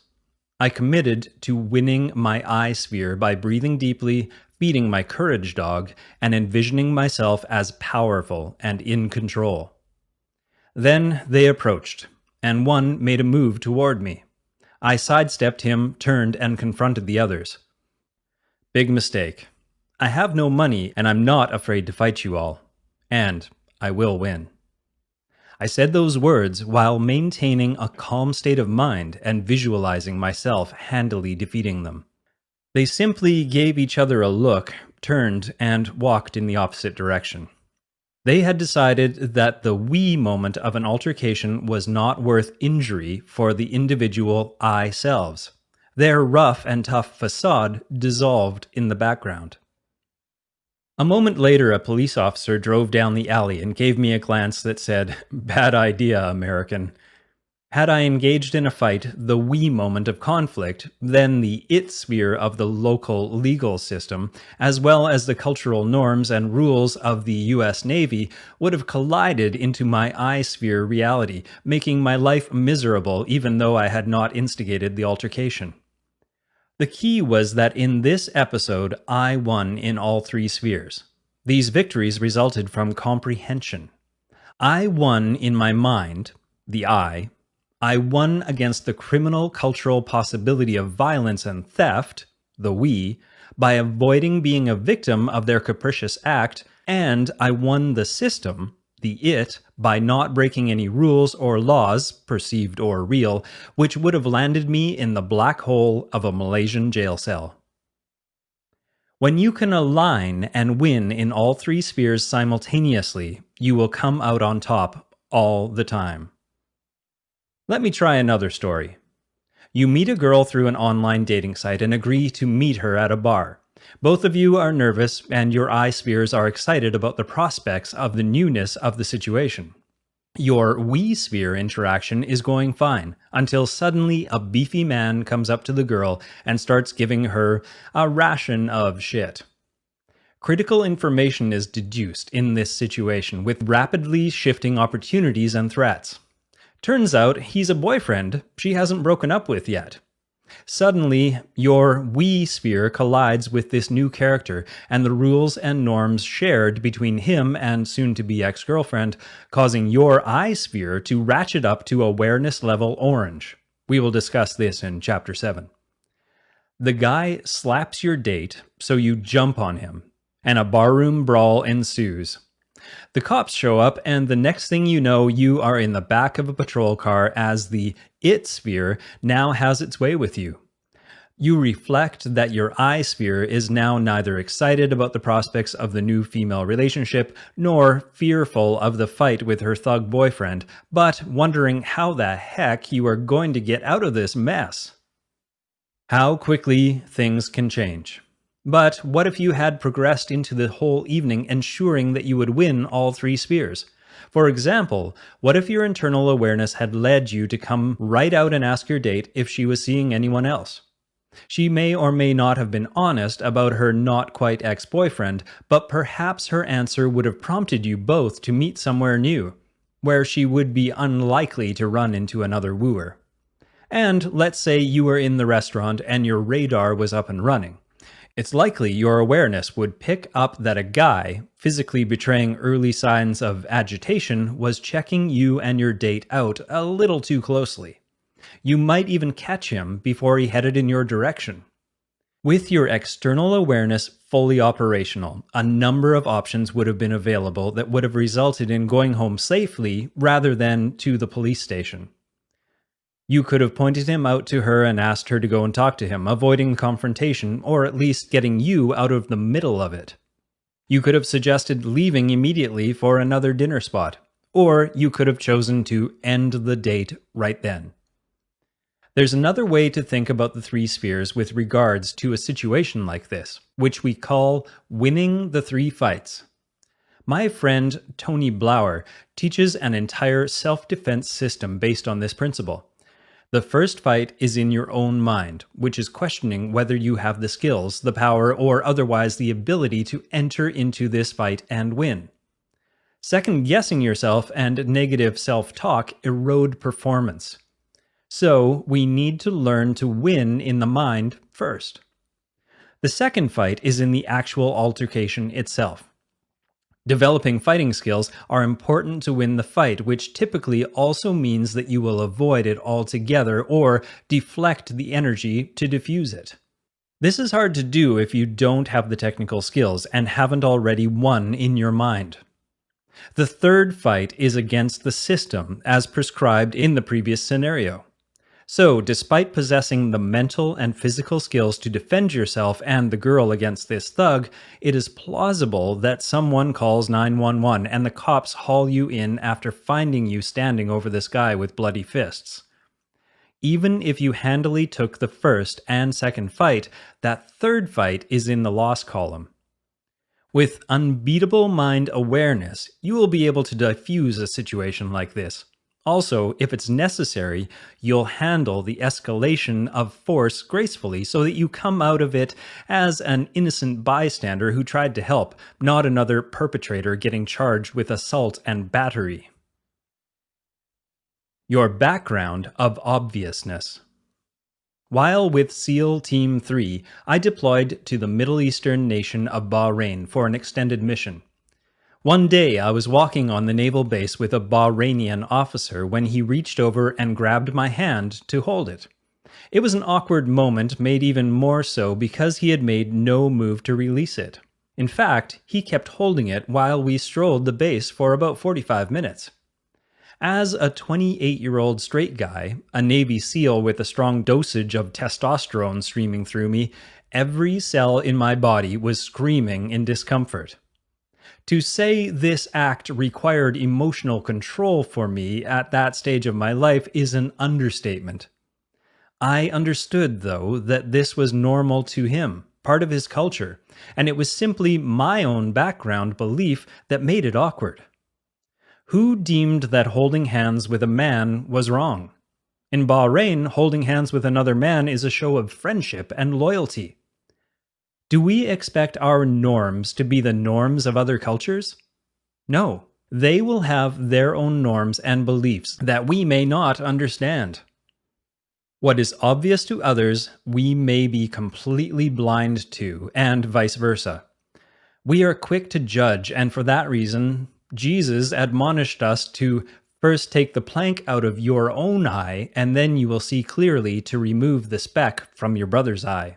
Matthew chapter 7, verse 5. Here's the point. Though we may easily see the shortcomings of the beliefs and behaviors of others, we often remain ignorant of our own limitations, which are equal or worse. I call this blindness to the patterns and hidden beliefs that drive behavior, our background of obviousness, or BOO. This BOO is largely a memory-induced phenomenon of your past-oriented self and deep-rooted belief system. It includes things such as, number 1, hidden assumptions about your life based upon the family and place you were raised, which shows up as relative rules and beliefs, such as thinking people should look or act a certain way in order to be what's considered normal or accepted. Number 2, a mind primed to think a certain way by the dominant myths, stories, and language of your society. For example, people who believe that their government or way of life is right, the best, and full of value for others, while other groups are wrong, immoral, ignorant, and otherwise have less value. Even the entire functioning of all societies is built upon a story, to include the economic, political, and business memes. Change the story, and society will change along with it. An example of this is occurring before our eyes as the story of the industrial world's use of unlimited natural resources is clashing with a new story of environmental disasters and global warming. The old story is not holding up to reality for most people who are seeking new storylines to define their future. Number 3. An emotional body corrupted by negative emotions denied or transferred at an early age, such as people who suffer from insecurities and fears of abandonment brought on by absentee parents or caregivers who withheld affection. Number 4, an individual stuffed with overheated media noise and incessant TV and internet usage may believe that famous or wealthy people are smarter or better than them, or by concluding the world is imploding based on the histrionic babble of bad news. Note that although bad news seems to break hour upon hour, made all the more grim by turbulent headlines and graphics as sensational as Times Square, statistically, per capita, we live in the safest and most abundant period in the known history of mankind. I mentioned that these attributes lie deep in the subconscious mind and emotional body, but they surface in your conscious mind when they show up as beliefs and patterned responses to the stimuli in your life. Your boo can trip you up in so many ways that it's a major relief when you finally begin to root out flawed boo, that shadowy part of ourselves that we drag around like a kettlebell. Understanding boo will lead to more clarity and better decisions, helping to avoid future regret. But doing shadow work takes guts. Many well-intentioned people back off when confronted with their boo. Why? Because it's scary and often painful to acknowledge weaknesses and flaws and then take them on. The bigger the shadow, the more overwhelming the obstacle to their work. These obstacles can come in 4 flavors. Number 1, not having the tools or perhaps financial means to hire a therapist or attend training. Number 2, an inability to muster the requisite motivation and energy for the task. Number 3, fear of failure from diminished reputation, loss of job, etc. After all, you would have to admit you aren't perfect. The sister obstacle to this is fear of success, which inevitably would disrupt one's comfortable status quo. Number 4, not having the courage to open up the hood and do the deep work, or simply blaming someone else for your flaws. Aligning with universal laws. You can't hide from your own beliefs. What you believe in colors every thought you have and action you take, and has a profound effect on who you become. Likes and dislikes, opinions of other people, career choices, and even the food you eat are all byproducts of your beliefs. If your beliefs are working for you, then you should be hugely successful, peaceful, and content. It will all come naturally. If that sounds like a pipe dream, then perhaps your beliefs need to be challenged. In fact, when is the last time you examined and earnestly challenged the core beliefs you hold dear to your life? Typically, this only happens when we hit a wall and everything clatters to a halt. You push the same cherished buttons on the control panel, but the machine continues to sputter and break down. It's within these moments you are most open to examining new beliefs. Socrates made this comment long ago. Quote, "The unexamined life is not worth living." End quote. But what does it mean to examine a life? In particular, your life? I think it is clear that he meant to examine your core beliefs before a train wreck forces you to. Really, does it make sense to go through life with an airtight assumption that all the ideas we have ingested are unassailable? This is a dead-end road to an unexamined life. Examining beliefs will lead to new levels of resolve because you find deeper meaning and clarity about the nature of existence itself. Belief comes in 2 primary forms, relative and universal. Relative beliefs, such as I believe America is the greatest nation on earth, or I believe I will be met by a bunch of virgins in heaven, are formed through human interaction and are relative, meaning they change, based on the values, expectations, and center of gravity of the individual and society he or she is from. They include norms such as religious beliefs and ideas about things such as success, health, and morality. Relative beliefs, which are taken as laws by the believers, are heavily influenced by families of origin and pop culture. The disparate, murky, and elastic nature of these beliefs, though, is what leads to such diversity of lived experience on our planet, for better or worse. Universal laws form the basis for a set of beliefs that won't alter within or across cultures. Beliefs such as, I believe in the importance of treating others as I'd like to be treated, or I believe there is plenty for everyone in this world, are universally understood and exist outside of the realm of human selfishness.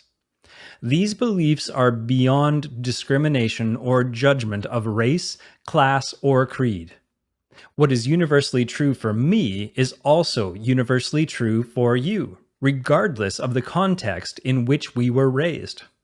For example, no matter where you go in this world, if you treat people the way you'd like to be treated, you will get more positive results than if you treat them like dirt. It doesn't matter which deity told you this was a good idea, it's universally true.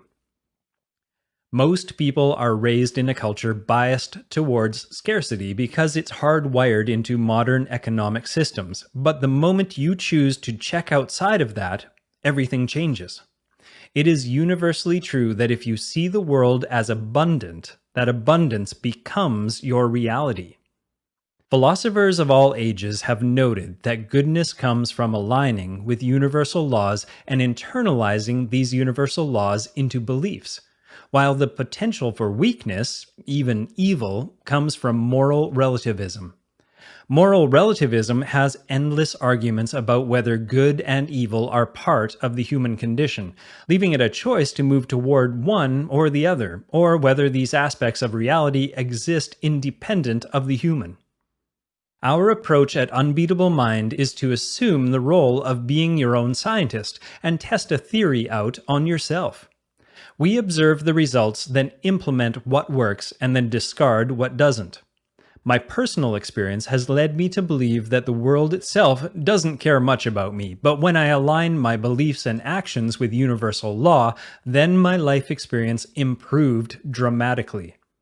To actualize this kind of a result, an examination of original underlying beliefs is necessary to see which are relative and which are universal. If a belief is relative, then I recommend you put it under the microscope and be prepared to upgrade or discard it. If it is universal, then ask whether you fully understand and appreciate its power. Also, ask whether it is possible you hold a competing relative belief that cancels it out. Here is an example of a canceling belief. You subscribe to a universal belief in abundance, that there is enough to go around and there is no reason to hoard or see scarcity, no need to butt into line or steal someone's steak off the grill. However, you could simultaneously believe that you are not worthy of the abundance you dream of because you were born poor, lack the right opportunities, didn't go to the right college, or are stuck in a dead-end job. In this basic example, it is apparent that though you could believe in the concept of abundance, the relative belief and corresponding emotional state around your self-worth contradicts and cancels it out. Not a healthy situation. The confluence of your beliefs, values, and expectations and level of consciousness forms a foundation for your overall belief in yourself as a person. This impacts your willpower and self-esteem. In other words, if you hang your hat on relative beliefs, then you are at risk of relying on weak or outdated perspectives, empty values, and perhaps even ego-driven expectations to prop up your willpower and your drive to get the job done, whatever it is. Television executives and their ad buying sponsors will eagerly be at your service to help out. If your beliefs are grounded in universal laws, however, then your resolve and esteem will be strong because your universe now has your back. It all has to do with certainty. How certain are you that you're doing the right thing? How confident are you in your decisions? Use building blocks that are relative, and your entire belief system is like a house of cards, ready to be toppled by a meager wisp of an unexpected revelation. Build a foundation of universal beliefs, and you're on sturdy ground that is unlikely to waver. Let me give you another example. A lot of guys in the military are in the service because they believe that American methods of government, economic management, and social structures are the best in the world, and it's our responsibility to spread these ideals and practices to others who need our support. This is a relative belief. What happens to these sorts as they get sent overseas to war and are exposed to other cultures that see things differently? Suddenly, these guys are thinking, you know what? These people don't really want to live the way we do. They don't want us here at all. We're not heroes to them. Their entire belief system is shattered, and suddenly they're uncertain about why they are out there risking their life. Now, in some cases, this isn't entirely a bad thing. When your worldview shifts and you realize you've been living on a belief system that is not ringing true any longer, and you can positively integrate that into a new belief system, guess what we can call that? Growth. The problem is that during these shifts, you're uncertain and all of a sudden everything gets cloudy. Your commitment to the task might start to slide because you can't connect to that why anymore. At best, this can be a serious setback. At worst, such as in a moment of crisis, this uncertainty may get you killed. The space between the old and new presents us a choice: to press boldly forward into the unknown, or to slink back into familiar territory. Like many military guys in their mid-20s, I believed that serving my country was important to our way of life by projecting force for global security while spreading democratic ideals in the world. 20 years later, my experiences had caused me to find flaws in that relative belief. Not that I stopped being a fan of the United States or military service, but I realized that other cultures have values and ways of life that suit them, and that they may be better off if they did not adopt a Western consumer economic model and our form of democracy. I saw that my earlier motivations were fueled by a relative belief in American exceptionalism. This served me well at the time until I began to align more with the universal law of do no harm unless in self-preservation, and a belief that individuals and cultures have a right to self-determination within certain internationally accepted human rights boundaries. I had to realign my why as a world-centric warrior committed to promoting the ideals outlined in this book. Ultimately, this new world-centric warrior consciousness nudged me to retire from the military and use my skills to serve through teaching and inspiring a new generation of warriors and leaders. Bottom line, an entrenched belief in yourself and your mission will come from acting in alignment with universal truths.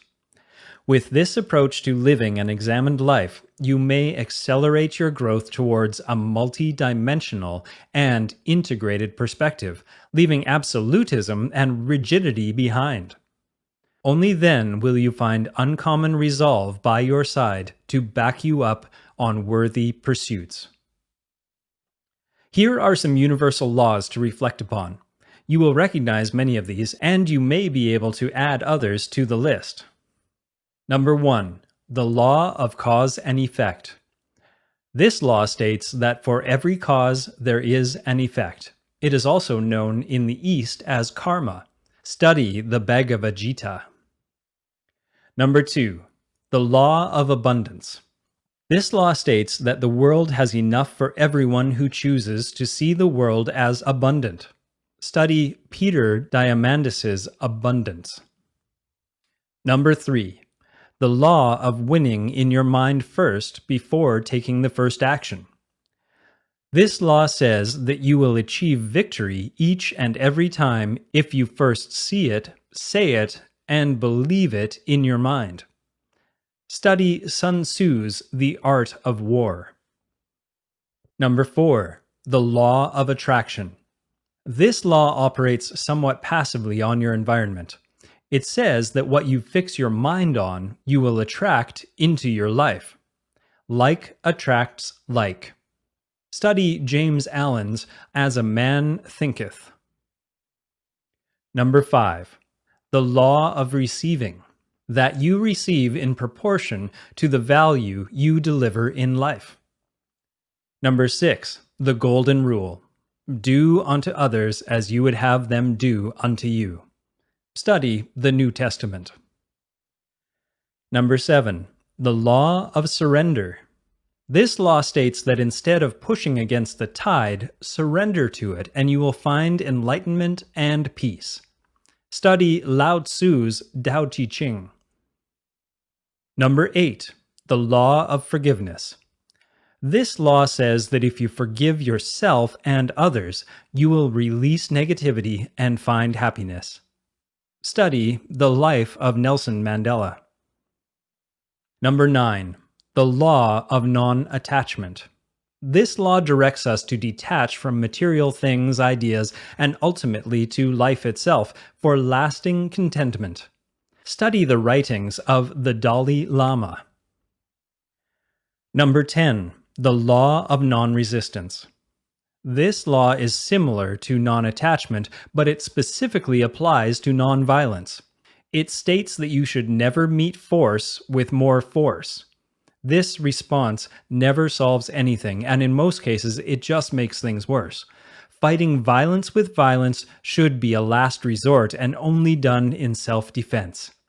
Study the lives of Gandhi and Martin Luther King. Number 11. The law of focus. Similar to the law of attraction, this complementary law is very active, stating that whatever you focus on with intensity and duration will come to pass. Study Napoleon Hill's book, Think and Grow Rich. Now let's turn our attention to the practical matter of how one goes about examining their beliefs to clear them up to align more closely with universal laws. I propose 3 self-awareness practices, which I will provide a brief description of below. I leave it to you to investigate each and integrate what works for you into your training. Insight meditation. Insight meditation has you select an internal story to meditate upon. The awareness of the story can come from comparison to how others view a situation, such as a political viewpoint or your relationship with money. Often these and other relative beliefs are greatly influenced by our family of origin and root local culture, and as such have deep psychological and emotional attachment. Rather than just assuming you are right and everyone else is off on the issue, meditate deeply on it from multiple perspectives. Allow your awareness to rest on what comes up, trying to penetrate into the object of your attention. As you sink deeper into the process, let go of actively thinking about it. Rather, just observe it and quietly take note what comes up. What comes up will be insights about your point of view and attachment to the belief systems of your past that may not serve you well any longer. This process can be transformative. It can lead you toward the transformation of core rooted underlying thoughts and behaviors for the better. Allow me to share a personal example with you. After getting mired in several bad business partnerships, I used this practice to gain insights on why I kept repeating the pattern. After a few weeks of insight meditating on what beliefs and behaviors were leading me to these relationships, I had the distinct revelation that I was overly trusting of those who came into my business organizational sphere. I had learned to trust my teammates with my life in the SEALs, which led to the mistaken judgment of giving business partners the same level of pure trust. I realized that in the private sector, there were folks from all plateaus of consciousness with differing degrees of trustworthiness. So, though I was discouraged by this uncomfortable fact, I had to learn to verify business partners before trusting they had my back. Contemplation. Contemplation is similar to insight meditation, but with one big difference. Instead of reflecting internally on a belief or behavior, you will find something external that inspires you to contemplate. With this practice, you will choose a source, such as one of the study materials mentioned above, to invest reading and thinking time to, opening yourself to new ideas and meanings. Then you will contrast your personal actions, integrity, and standards with the object of your contemplation. You will reflect upon how you can move in the direction suggested or the direction that your witness knows to be best. This can be very motivating and lead to a strong desire to grow toward the ideal presented in the external source. Recapitulation. Finally, the visualization process of recapitulation is an incredibly useful tool to unroot negativity and abolish boo beliefs and behaviors that are holding you back. The formal process of recapitulation is to use visualization to revisit and review your life at the times where you think and feel you got stuck. Ancient Toltec warrior tradition required young warrior aspirants to recapitulate their entire lives before being granted warrior status. Needless to say, this took some time, patience, and courage, likely impractical for our purposes. Let me offer a personal example of how powerful recapitulation can be.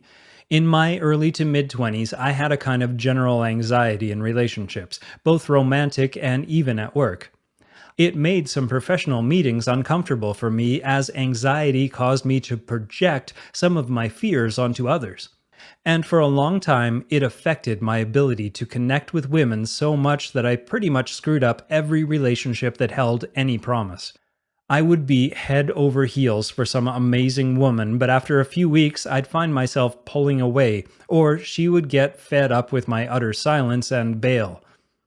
I had one particularly painful experience where I had a girlfriend that I knew I wanted to break up with, but I was so incapable of communicating authentically and being vulnerable that I stayed with her for 2 additional years. I knew that I didn't want to be with her, and I think she knew it too, so you can imagine it wasn't a terrific 2 years for either of us. Seems like a simple thing, but I don't think situations like that are uncommon, especially for men of my generation who were raised by fathers that weren't adept at modeling intimacy and good communication. And ultimately, that's what I realized. I was emotionally stunted because of episodes in my youth where the relationship I had with my father caused me anxiety, even pain. It wasn't that he was a bad guy, but for his generation, certain things just weren't considered manly. Guys didn't talk about their feelings, and they weren't taught anything about intimacy. The one emotion they felt comfortable expressing was usually, you guessed it, anger. There just wasn't a lot of nurturing going on, and though discipline can be useful when done sensitively, when applied in anger, it can cause further disconnect. In retrospect, I saw that I started shutting down pretty early. This made it difficult for me to connect with others later in life and was still haunting me in my young adulthood. I didn't want this aspect of my boo to continue to influence me negatively, so I committed to going back in my mind to relive these episodes visually and emotionally. I spent time using a process called EMDR, eye movement desensitization and reprocessing, where, with a qualified therapist guiding me, using the combination of eye movements and visualization, which effectively rewires the memories. I mentally revisited some of those childhood moments where I was disciplined harshly or where I was made to feel far less than nurtured. As I did so, I forgave my father, understanding that he was who he was at the time and that he was using the best information and tools that he had. I also had to reconnect with my past self, my child self, and let him know that it wasn't his fault. There's a technique to this where you essentially talk to yourself and replace the wounded self image with an emotionally mature, whole you. It may sound airy-fairy to some of you, but trust me, this process has a seismic effect on your nervous system. In just a few of these sessions, the anxiety I experienced completely vaporized. To put it in a nutshell, this recapitulation allowed me to see what caused my problem to begin with, to forgive and to unblock emotions or reconstitute those that had been transferred into survival mode feelings. Recapitulation is distinct from obsessing about the past, a trap I vigorously caution you against falling into. Obsessing about the past can only negatively affect your focus, concentration, self-esteem, confidence, and more. It's distracting. Recapitulation, on the other hand, allows you to revisit the past with a purpose so that you can learn something about yourself and grow from it, putting painful memories to rest once and for all, and, from the shackles, freeing your future. The evening ritual of the Unbeatable Mind Academy is a short-form recapitulation of your day, which prevents you from carrying any negativity forward. Journaling. One last thing before we move on.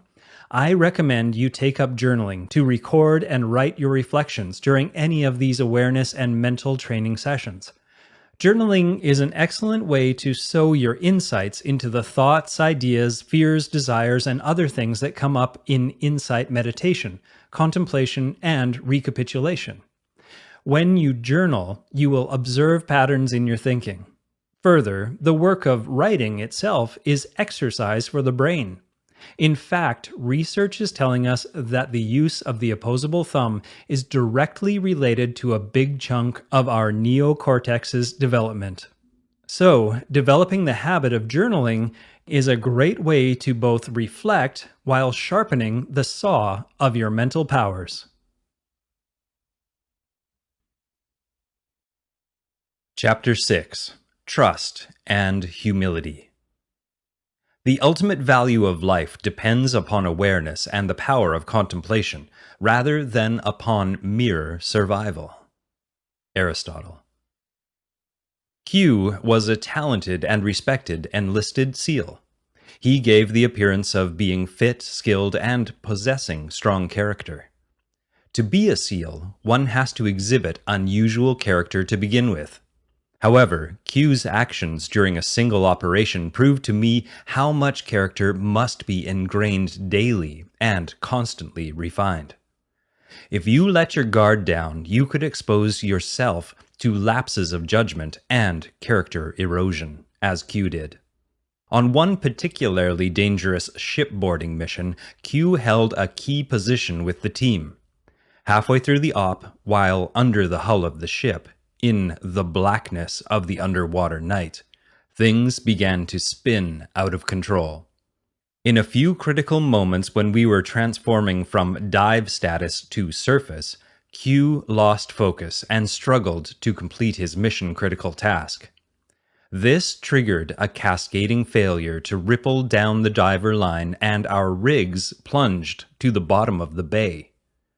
My platoon's senior enlisted diver was dragged to the bottom of the ocean, where he was trapped without oxygen. It could have ended in disaster, but fortunately, he was an exceptional diver who could hold his breath for over 6 minutes. He was also very cool in a crisis. The chief dissected the problem and was able to cut himself free and ascend after several nerve-wracking moments for those of us at the surface.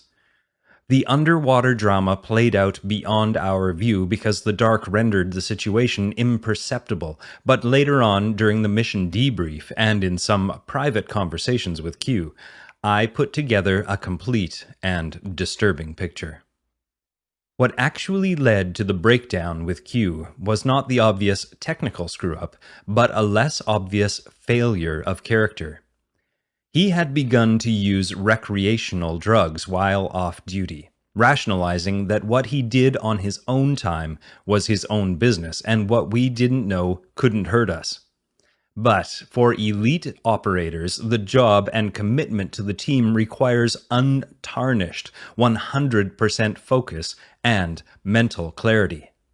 Anything short of that puts everyone at risk in the intense and confusing places we operate, as it did in this situation. Lucky for Q and all of us, things did not go worse. In the high-risk environments SEAL operate in, character flaws are exposed fast. But in business or other domains in life, it may take longer for a flaw to have its inevitable negative blowback.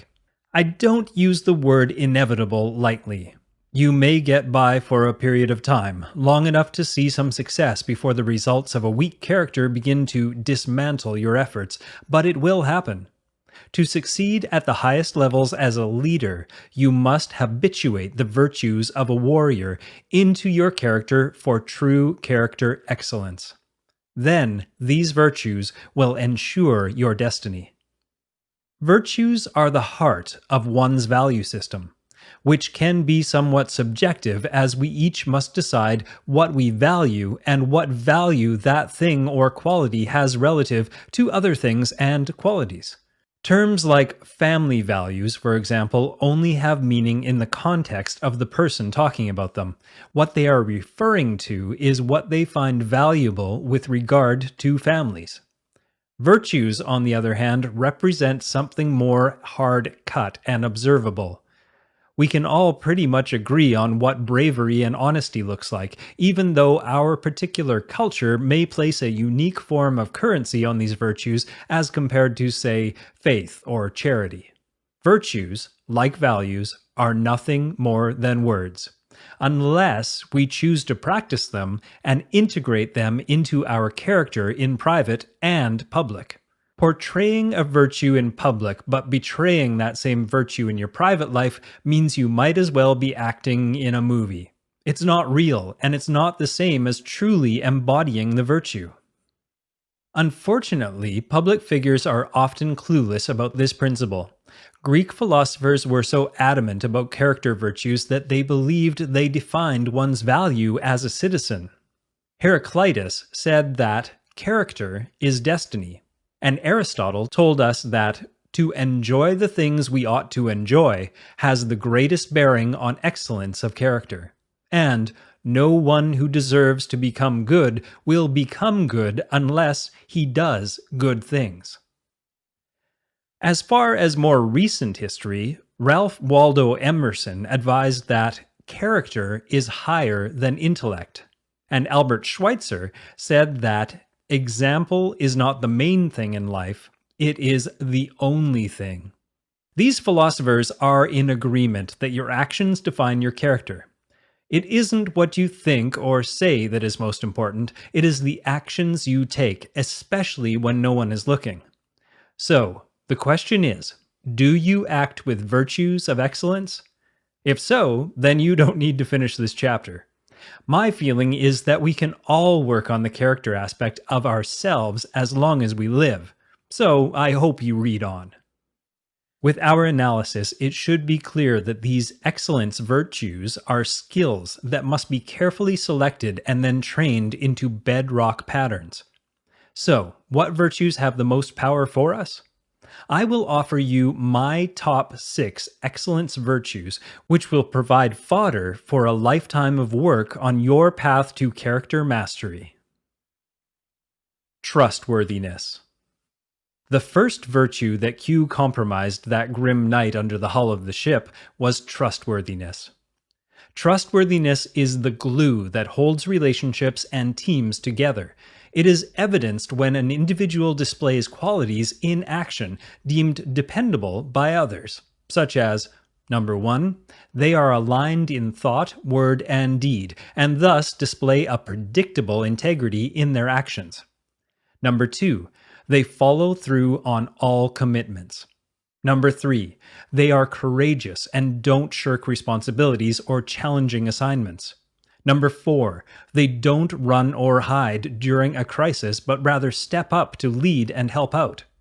Number 5, they are competent enough to get the job done well and are unafraid to ask the right questions. Number 6, they are supportive of the team and delegate and trust them. Stephen M. R. Covey, in his 2009 book, The Speed of Trust, offers a simple formula for how to trust speed transactions between individuals and organizations. Increased trust equals increased speed and decreased cost. Decreased trust equals decreased speed and increased cost. Consider life pre-9/11 and the creation of the TSA bureaucracy. Before 9/11, we had a high level of trust in air travel as a society. Due to the severe and shocking breach of trust on 9/11 by the terrorists, the speed of air travel as a whole decreased by roughly an hour domestically and often more than 2 hours internationally. Your time and out-of-pocket cost has also gone up significantly to cover the expenses of new procedures and equipment for enhanced security. You can apply this formula to any interaction between individuals, teams, organizations, and markets and find that it holds true. So, trustworthiness is a character trait that has real-world transactional implications beyond one's personal or business reputation. In Q's case, the trust he breached due to his untrustworthy behavior almost killed a teammate and jeopardized a mission. In a business dealing, a breach of trust can cause a transaction to fail, can degrade one's reputation, and increase costs to all parties. Personal and team trustworthiness must be placed on the highest priority list, measured and practiced. But how? First, let's look at a few common myths about trust and then dispel them. 1. Trustworthiness is a soft skill only. Wrong. Trust is a combination of soft and hard skills. 2. Trustworthiness is developed slowly over time. Wrong. It can be created and destroyed quickly. The key is to develop the habit of maintaining trustworthiness at all times, which takes discipline. 3. Trustworthiness is just solely about integrity. Wrong. Though integrity is critical for trust to develop between parties, it goes beyond integrity and speaks to one's entire character. 4. Once lost, trustworthiness is gone forever. Wrong. You can make amends, say you are sorry, and then rebuild trust. 5. In business, it is simply too risky to trust. Wrong. It is essential to have trust for optimal performance in business, as in all areas of life. If you are trustworthy and must deal with a party you know to be untrustworthy or that you simply don't know well, a pretty common scenario in business situations, then trust cannot exist. However, this doesn't mean you can't do business, period. Simply transact business and verify results. Let trust build and remain aware. As I said, though, real progress is only made when both parties have a high level of trustworthiness. 6. Trustworthiness is only relevant to individuals and teams. Wrong. Organizations have a reputation based upon the collective trustworthiness of each person in it. Their trustworthiness is displayed in how their customers, peers, and society treat them. When it comes to developing trustworthiness, what behaviors can you work on to turn trustworthiness into virtue? Here are some ideas. 1. Talk straight. Avoid spins, lies, double talk, and flattery. 2. Demonstrate respect. You want and deserve respect, so begin by showing respect for others. 3. Create transparency. Avoid withholding information and keeping secrets unless absolutely necessary to protect intellectual property or to prevent someone getting hurt. 4. Right wrongs quickly.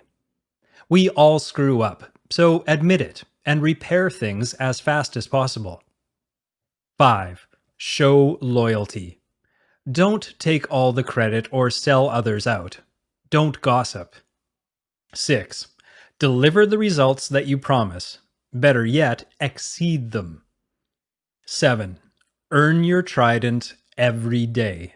Meaning, strive to improve your trustworthiness every day. 8. Clarify expectations. Ensure that the explicit and implicit tasks of your mission and those that you delegate are crystal clear. 9. Practice accountability. Start with yourself and then demand it of your team and organization. But the buck always stops with you. 10. Practice authentic listening. 11. Communicate with brutal honesty. Use the brief, pre-action review of the plan, and debrief process, post-action review of what happened, to keep communicating at all levels so you can always be learning and helping others learn. 12.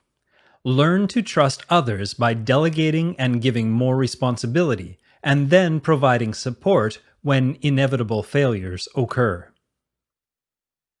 The key is to open up the dialogue about trustworthiness with your team and be willing to expose yourself to vulnerability and direct, honest feedback from them. You may be surprised at what you learn about yourself and your teammates, and the discussion alone will increase trust between you. Building trust by forging our own trustworthiness will allow loyalty to also rise with the tide. Leadership. The words leadership and integrity often show up on the value lists of most individuals and organizations. But the list is where things often end. Leadership and integrity are relative until measured and framed with a positive ethos. In essence, integrity really just means that what you think, say, and do are in alignment. So it could be either positive or negative. In addition, leadership without positive integrity is manipulation. You would be hard-pressed to argue that Hitler didn't exhibit integrity in thought, word, and deed. However, his was a negative ego, ethnocentric-based integrity that caused his leadership to be mass manipulation and control of the German psyche. Leadership integrity was completely missing from this equation. The horrific result with Hitler was xenophobia, deep suspicion, war, and ethnic cleansing. My point is that integrity in leadership must be framed with a positive service attitude in order to build trust and loyalty and lead to honorable results. Leadership expert Warren Bennis says that leadership is doing the right thing while management is doing things right. This is a clever saying and gets you thinking about the distinctions between leading and managing. Leading has typically been associated with creating a vision, crafting a mission, and motivating a team to follow you to the end and back to accomplish it. Management, on the other hand, has been associated with the technical side of organizing the efforts of the individuals and teams within the structure of the organization. This is a pretty old-fashioned idea, I believe. And the bureaucratic model of organization falls away into self-managing companies and integrally informed organizations.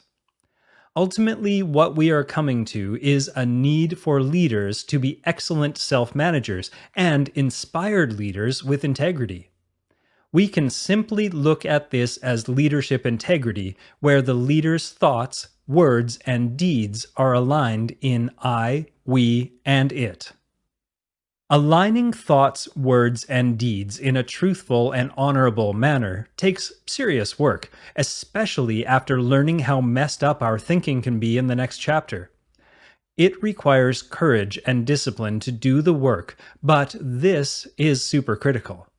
The decisions we are required to make are going to be even tougher in the future. Mistakes can lead to grave consequences. Recall President Clinton's behavior in the office.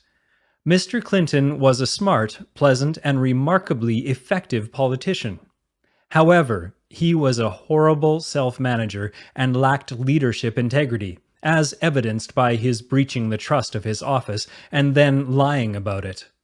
Here he was President of the United States, an office that ideally, if not implicitly, requires a high degree of trustworthiness, honor, and integrity, and he was sleeping with the interns and lying about it under oath. There was no integrity to be found between those thoughts, deeds, and actions. Moreover, there was no honor. He still couldn't take the hard right action, even though he knew what the consequences could be.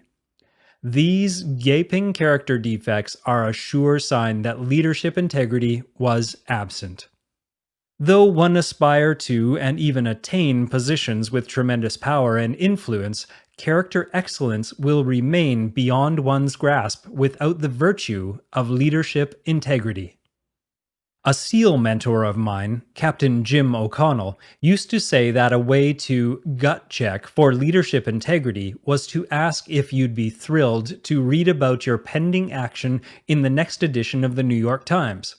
I find this to be a great guideline, one that I'm sure President Clinton wishes he had applied when contemplating his next action with Miss Lewinsky.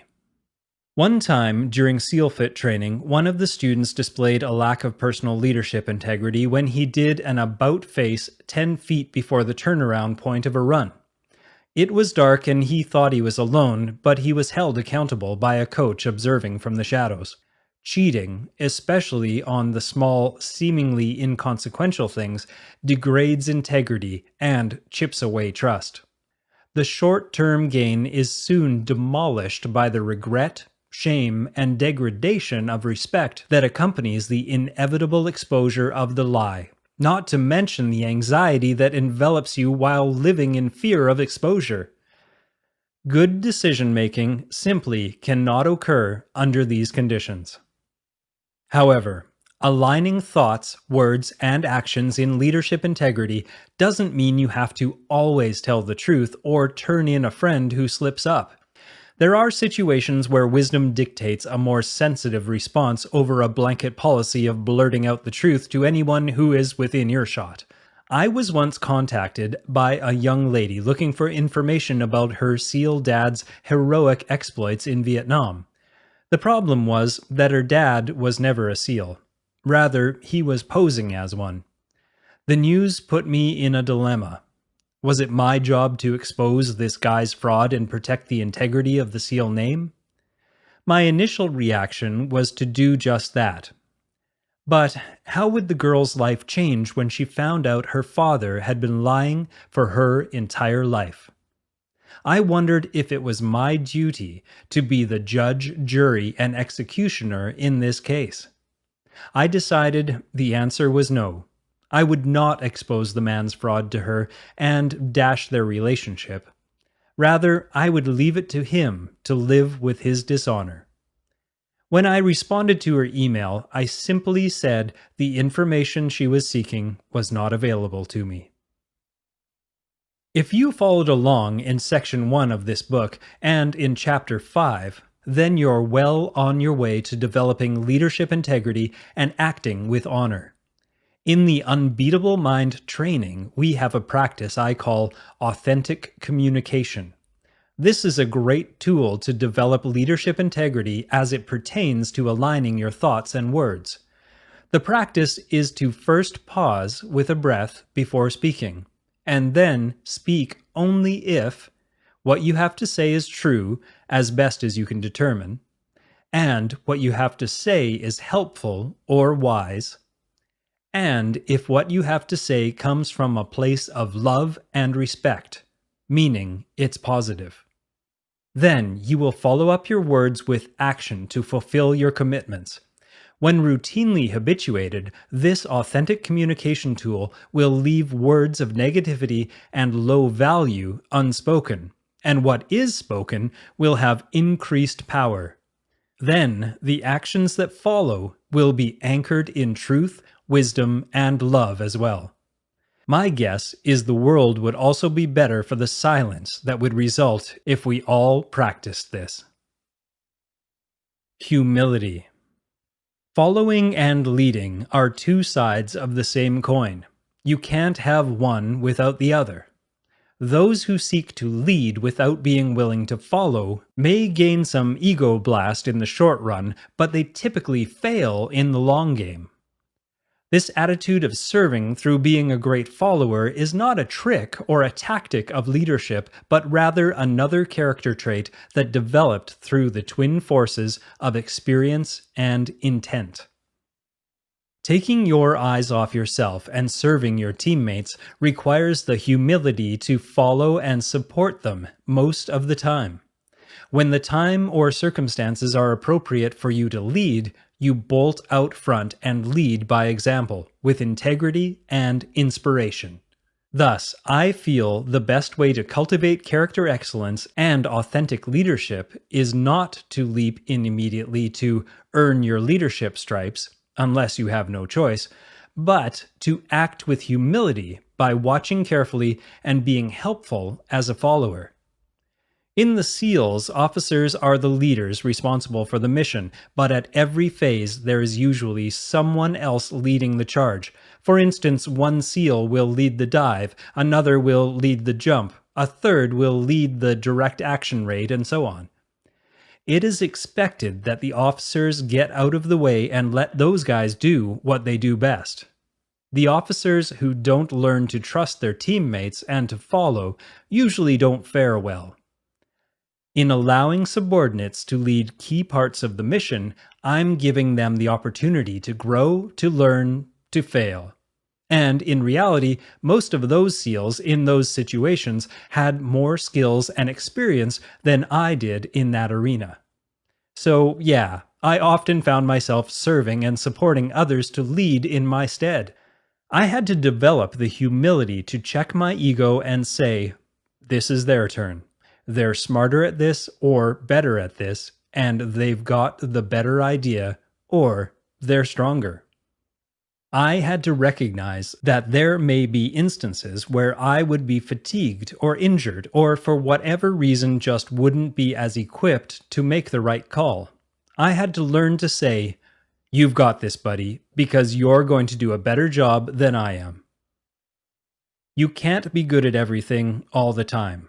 Knowing this is the kind of humility that earns trust and loyalty.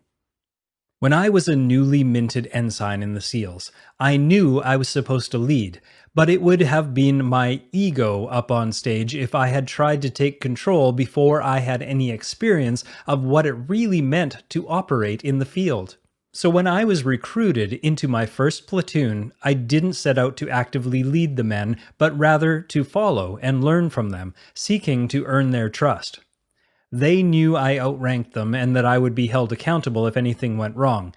But because of the way leadership is shared in the teams, I also knew they would protect me in that event. This experience was a powerful lesson on humility.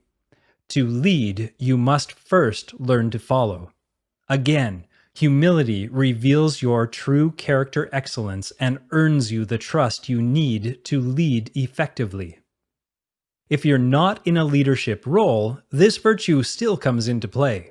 A good rule of thumb is to try to make the leader's job easier through your actions. You will gain the trust and respect of the team, and, when needed, you will be called upon to lead. With this attitude, your time will soon come. If you force the issue, you can put yourself and the team at risk. Like with the SEALs, remember that within the fabric of a strong team, every teammate has the capacity and character to lead. Everyone is simply awaiting the opportunity to serve in a leading role. You can also practice humility by sharing the credit for this team's success, whether you were the one who had the big idea or were the one in charge. Responsibility. Responsibility has many levels and presents itself in many different forms. Warriors and spiritual leaders accept the highest form of responsibility for the lives of others and the well-being of the human race. Corporate leaders are meant to accept responsibility for their organizations and teams, and we are all individually responsible for our thoughts and actions. An organization's traction with a customer conveys with it the responsibility to fulfill their end of the bargain. You can see how being responsible has a big impact for the development of trustworthiness and loyalty. When you commit to your responsibilities as a virtue, then those who rely on you or whose success depends on you executing your part can rest a bit easier. They trust that you're going to carry your load so they can commit fully to their part. In a strong team, responsibility means there's a sense that we've all got this together. Everyone has each other's back and trust goes through the roof, as do the results. On the other hand, ignoring or abdicating responsibility breaches trust and erases loyalty, lightning quick. Accountability is the flip side of responsibility. When responsible for something or someone, you are held accountable for the consequences if things go wrong. Notice that there is no need for accountability when things go right. When things go wrong, however, is when your character goes on display. We observe a failure of courage in leaders when they don't accept full accountability when things go south. Images of political and business leaders denying involvement in scandals, such as Bill Clinton and later his wife Hillary with Benghazi, and pointing the finger far exceeds reports of leaders accepting accountability. I'm reminded of the CEO of British Petroleum, Tony Hayward, and his handling of the Deepwater Horizon oil spill in 2010. Hayward was cavalier and downplayed the risks to the environment and wildlife, even denying full accountability of his firm. He was like the teammate who, when the proverbial shit hit the fan, immediately shifted focus to cover his own ass. But in this case, Hayward was the CEO, so he was trying to cover not only his own ass, but the company's ass as well. The responsible thing to do would have been to step up and take ownership of the situation, to become a face for accountability and a positive force for solutions. Hayward could have gotten in front of the cleanup effort, taking care of the environment and the people who are adversely affected by the spill. Most people respond very positively to people who accept accountability with grace, even in a major disaster such as this one. Instead, Hayward's words and actions ultimately diminished trust among shareholders and the board, and his job came to a disgraced end. Accountability extends to your teammates as well. One of the SEAL ethos statements is to take responsibility for your own actions and the actions of your teammates. This is a burden gladly accepted when you work with those you must trust with your life. However, when the risks are lower, as in most professions, that level of accountability is rare. Part of this is the fault of the systems that evolve with large organizations, as there is too often an emphasis on micromanaging and identifying who is responsible for failures in the sense of blame, rather than a focus on accountability and moving quickly to identify holes that need to be patched for next time, as in the SEAL debrief process. If each member of the team could make the mission and the team his responsibility without the restraint of excessive rules and regulations and fear of being reprimanded, or worse, if things go wrong, and if each member could be held accountable to that standard of totally shared responsibility for the success of the team, you would have a powerful multiplier effect. Determination. When I first set foot onto the fabled Bud's training grinder, I read the saying, "The only easy day was yesterday. TOEDWY, written in gold on blue above the asphalt. It is a simple, yet profound statement that became my daily companion as my character was ground down and rebuilt over 9 long months. Did that saying mean that yesterday was easy, or that today was going to be harder than yesterday? Nope. None of that really mattered. What it meant was that I had to deliver results with all I had, right here and right now. It meant I had to show up and put out 100% and then do it all again tomorrow. The memory of yesterday is easy because it's over. And tomorrow hasn't happened yet, so don't worry about it. Just focus on performing right now. That saying was speaking to the need to develop determination, which goes hand in hand with the warrior-like discipline we've been talking about. TOEDWY encouraged us to remain determined to stay focused 100% every individual moment to keep driving forward. It encouraged us to learn new skills, gain new knowledge, and to perform under duress and in all sorts of crazy situations. Those who accomplished this every day for 9 months and beyond had the privilege of serving alongside America's finest warriors. Perseverance. If determination is the will to keep showing up and putting out 100% every day, then perseverance is the discipline to follow through and keep on going no matter what obstacles stand in your way. During Operation Desert Storm, a SEAL buddy of mine, Lieutenant Dietz, ran a highly successful diversion mission that tricked Saddam Hussein's forces into believing the US Marines were storming their beach. It was a classic frogman operation, but during the planning they struggled with how to move huge amounts of explosive to shore. Bringing the C4 in by boat would increase the risk of detection. Swimming it in would make the loads smaller